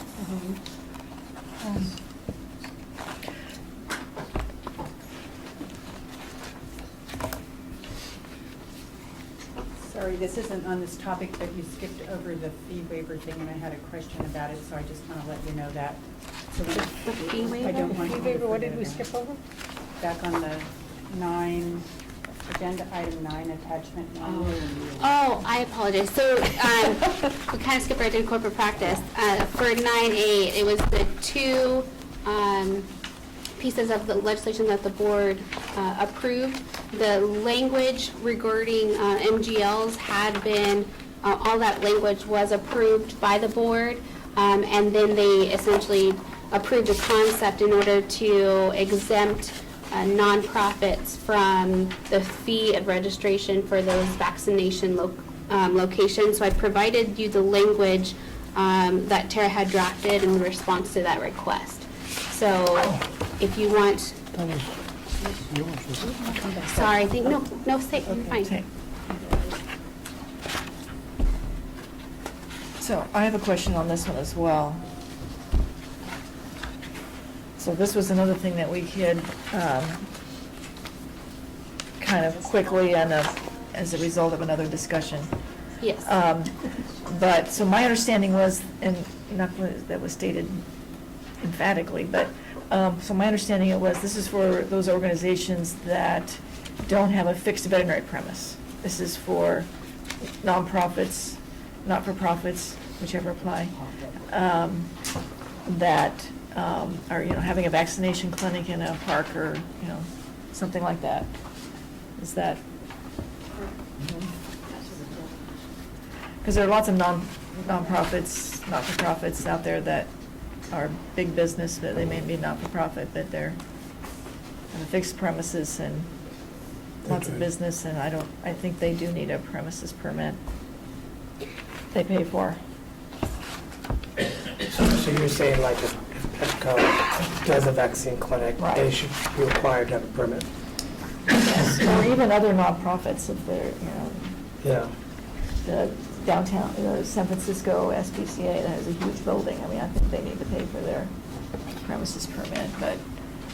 Right, so the proposal is trying to get at that limited circumstance where the nonprofit is only providing low-cost or no-cost vaccinations at events.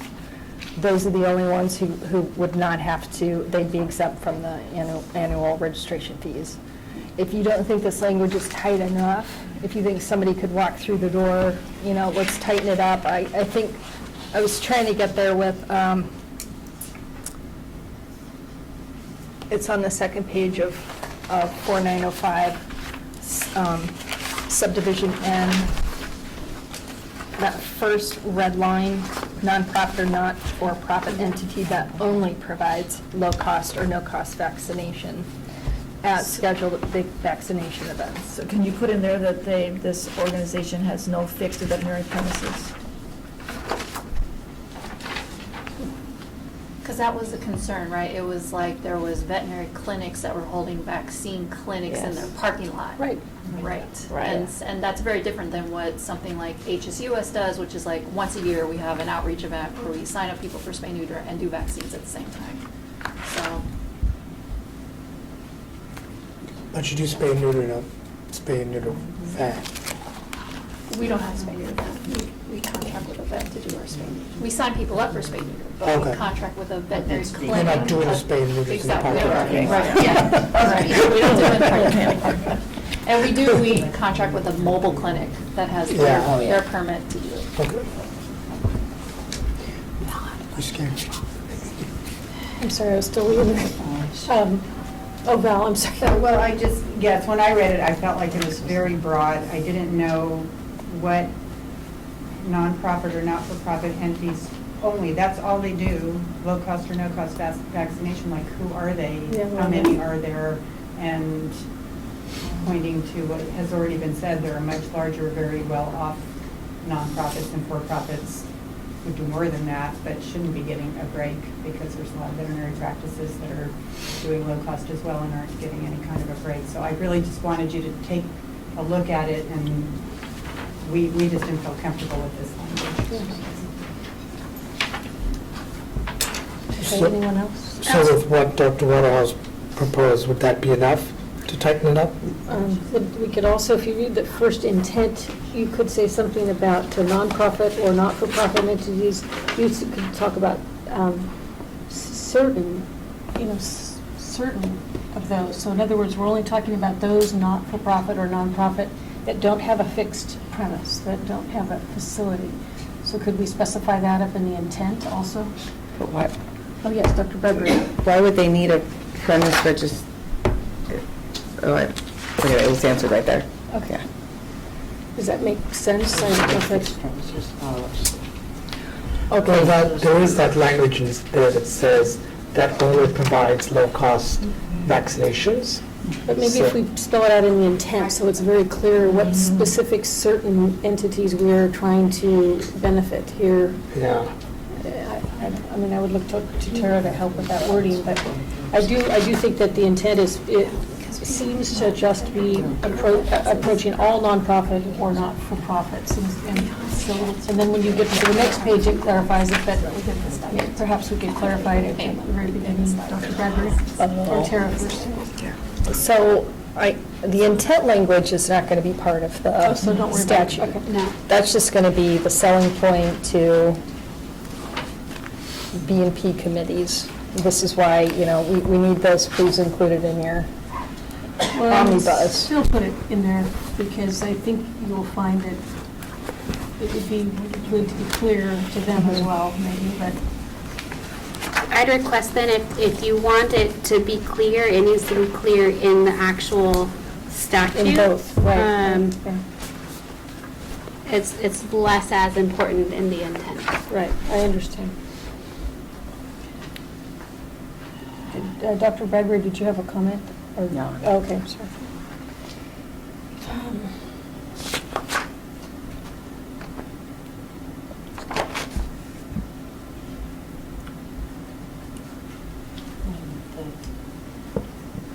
I personally think that language that says that only provides low-cost or no-cost vaccines would close up that loophole for, in my example, Petco, because Petco does a lot more than just provide those vaccines. So that loophole's closed. And if we added the language about being in a fixed premise that Dr. Waterhouse proposed, I'm comfortable that that tightens up the language enough to allow only those organizations that truly need this exemption to receive this exemption. So I'm a little concerned about not associated with a fixed premises, because as long as they're not part of a building. A licensed premise? Right, so I probably, it's got to be something more like. Premise permit. More aimed at, they're not providing the vaccination or immunization services at a fixed facility. I was looking at including it after vaccination events. So something there to say, and do not have a fixed location. After Fixed veterinary locations every time. Yeah, they just go to the park across the street and. Well, couldn't they have an office where they do other things? Or fixed veterinary, sorry. Right, location, yeah, we can strike that and instead put fixed veterinary premises. Veterinary premises, yeah. Okay. There we go. Yeah, this You don't have was. to worry about Petco because they're a for-profit corporation. But they could have a vaccine clinic in one part of their store. But would they be affected if they are a for-profit You don't want to give them If they advertise it as a low-cost pet clinic, then it's a low-cost pet clinic. Or vaccine clinic, then it's a low-cost vaccine clinic. So the immunization services got. profit.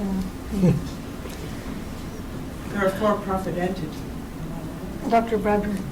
This may be a really stupid question, but if they're not at a fixed veterinary premises, why are they paying a registration fee for a veterinary premise? That's the point. We're trying to get them out of having to pay the registration fee. But they would have to in the past? They would if have to just- register. Okay, in And- order to just use it for one day? Because we now have minimum standards for vaccine Okay, clinics. so that was why I'm like, this is confusing, because if they're not at a fixed practice, why are they spending $400? We a year? want them to register so we know they exist and they're providing these vaccines and immunizations in case the public is harmed in some way. We have a way of tracking them down, but we're also trying to make sure that if they're providing these low-cost or no-cost vaccination events, the price doesn't go up because they're now having to shell out $400 a year. And our new minimum standards for alternate premises now has vaccine clinics. We didn't have vaccine clinics as part of alternate premise sites. So that's why it has to be in there. Dr. Bradbury. I'm sorry, Dr. Waterhouse. I knew who I was. And so anywhere veterinary medicine is practiced, wherever, they need a premises permit. Even if it's for a day? Correct. If there's veterinary medicine. And back to grammar, okay, switched. Yeah, with the grammar, we have to move the. But yeah. can we switch the provides and the only? Provides only? I think that's Provides only in that low-cost. first red line, that provides only. Switch those. And then you'll need to switch the and/or immunization services back to the no-cost vaccination. So you've split up those three services, I think. Oh, yep. So, Right. Do not have a fixed veterinary premises was supposed to go after After. vaccination events. That's on that third red line. yeah. Dr. Sullivan? Yeah, there are a After number. events. I'm sorry, excuse us, we're getting there. Okay. Dick Sullivan. There's a number of clinics out there that do low-cost vaccines or relatively low-cost, depends on how you define them. And I see this as a loophole. I could just be doing that for a business, register it as a not-for-profit organization, and take the income off of it and zero out the corporation. So I don't, if there's somebody that wants to get around this, I think they can.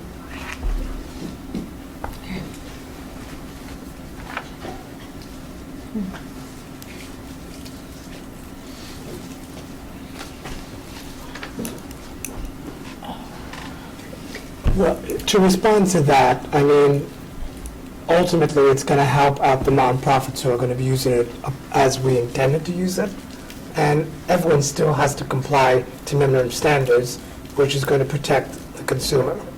And so, yeah, there's going to be some of those bad players that are going to take advantage of not having to pay this registration fee, but ultimately, I wouldn't want to take that option away from an organization that truly needs it. And minimum standards are being met no matter where it's being practiced.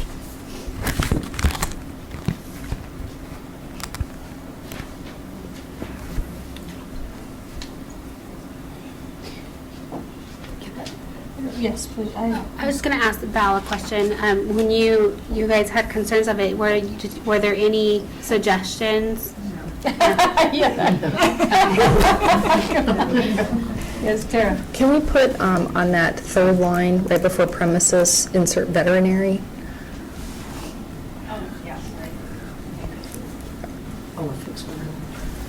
I mean, the only thing I could think is you could take out low cost, because the people who, I mean, we do everything for free. Downtown Dog Rescue does everything for free.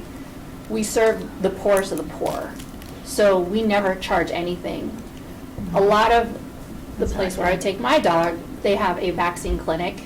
It's just a reduced cost, but they're all like pretty much like paying clients that go to that. They just go on that particular Wednesday every week because it's a slightly cheaper price. So I mean, if you really wanted to like hone in and just assist the people who service the poorest pet owners in California, you could take out low cost and put no cost. Then some of the bad players maybe who do try and, because there's always someone's going to try and get around it, right? Yeah. They're going to still have to pay because they're not doing no cost, they're doing low cost. Yeah. So that might be I like that. Everybody else pays the fee. Yeah, that's a I like good option. Dr. Bradbury. That's the only thing I can think of. I think that's a great idea. Yeah. The other thing I was wondering, and not to make more work for the board, but instead of shall be exempt, could be can apply for an exemption, and then somebody could look and see if they were really that. Yeah, I thought of that too. But it would be, who's going to be looking at all of that? They'd have to submit that they really, who they are and what their things are. Well, you have to do that anyway. Yeah, I think we would do that anyway. With shall be exempt, we would still verify that they meet the criteria for that exemption. So it wouldn't be like, oh, you say it is, so that's so. We would have to still make sure in order to apply that exemption. So I think that when you implement it, it's going to come out that way anyway. So it's really, we just need to be clear so we can apply the rules very clearly. Yeah, I think the no cost is a great way to do it. Any comments from the public on this, Alana's latest great idea? I'm seeing, that monetary, the lack of monetary incentive takes away some of that, yeah. Okay. Greg, do we need a motion, or we? Yeah, I would like a motion since the prior motion was the language. Well, actually, you guys didn't approve the language. So it's just to approve this language, and I'll resubmit it to Senate BNP. Shall we have Tara read the? I don't need that full motion because this is recommended legislation. Also, before you vote, can you take out in that third line the comma after premises? That's it. Picky.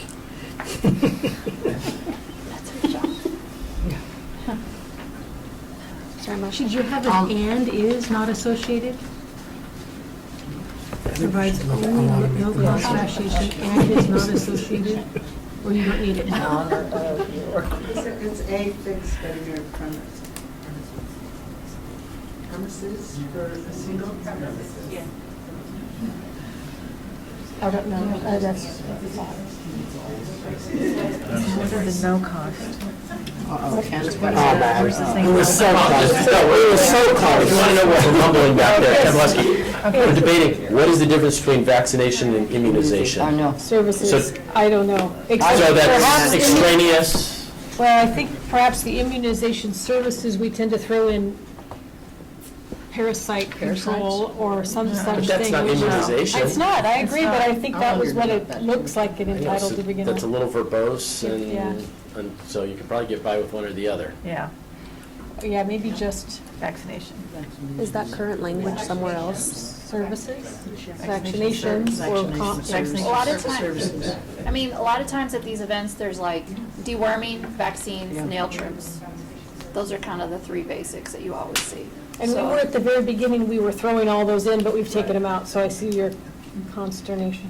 That's a different, go ahead.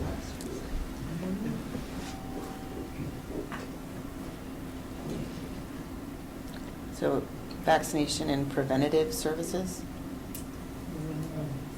That's what they had. Yeah, I we thought we had before, something then like we that took it out. before, and we It took was it like out. that before. Because we Then it couldn't was decide what changed. that included, right? But if it's at no cost, it doesn't matter. It was like Well, if flea it's no cost, medication. it probably. So put the animal vaccination location language that the board approved at the last meeting. Come on. And let me Sullivan's finish. approaching the bench. The regulation language that you approved at the last meeting for animal vaccination location includes vaccination and preventative procedures for parasite control. Yeah. So that's much more limited. So we can either just go with vaccination or include and preventative procedures for parasite control. It would be consistent. I like that. Thank you, yes, that's what we're doing, we're getting there. And I don't really honestly consider nail trims to be relevant, so it's okay. Yeah. You can keep on doing The nail trim. I think this is $400 for one guy says. All right. You can just go back to the proposal for, yeah, and we're going to add after no cost vaccination.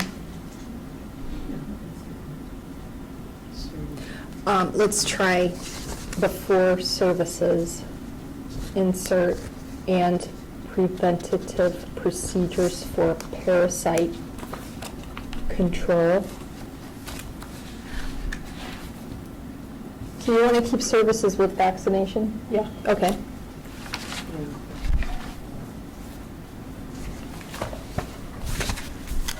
Okay. Okay.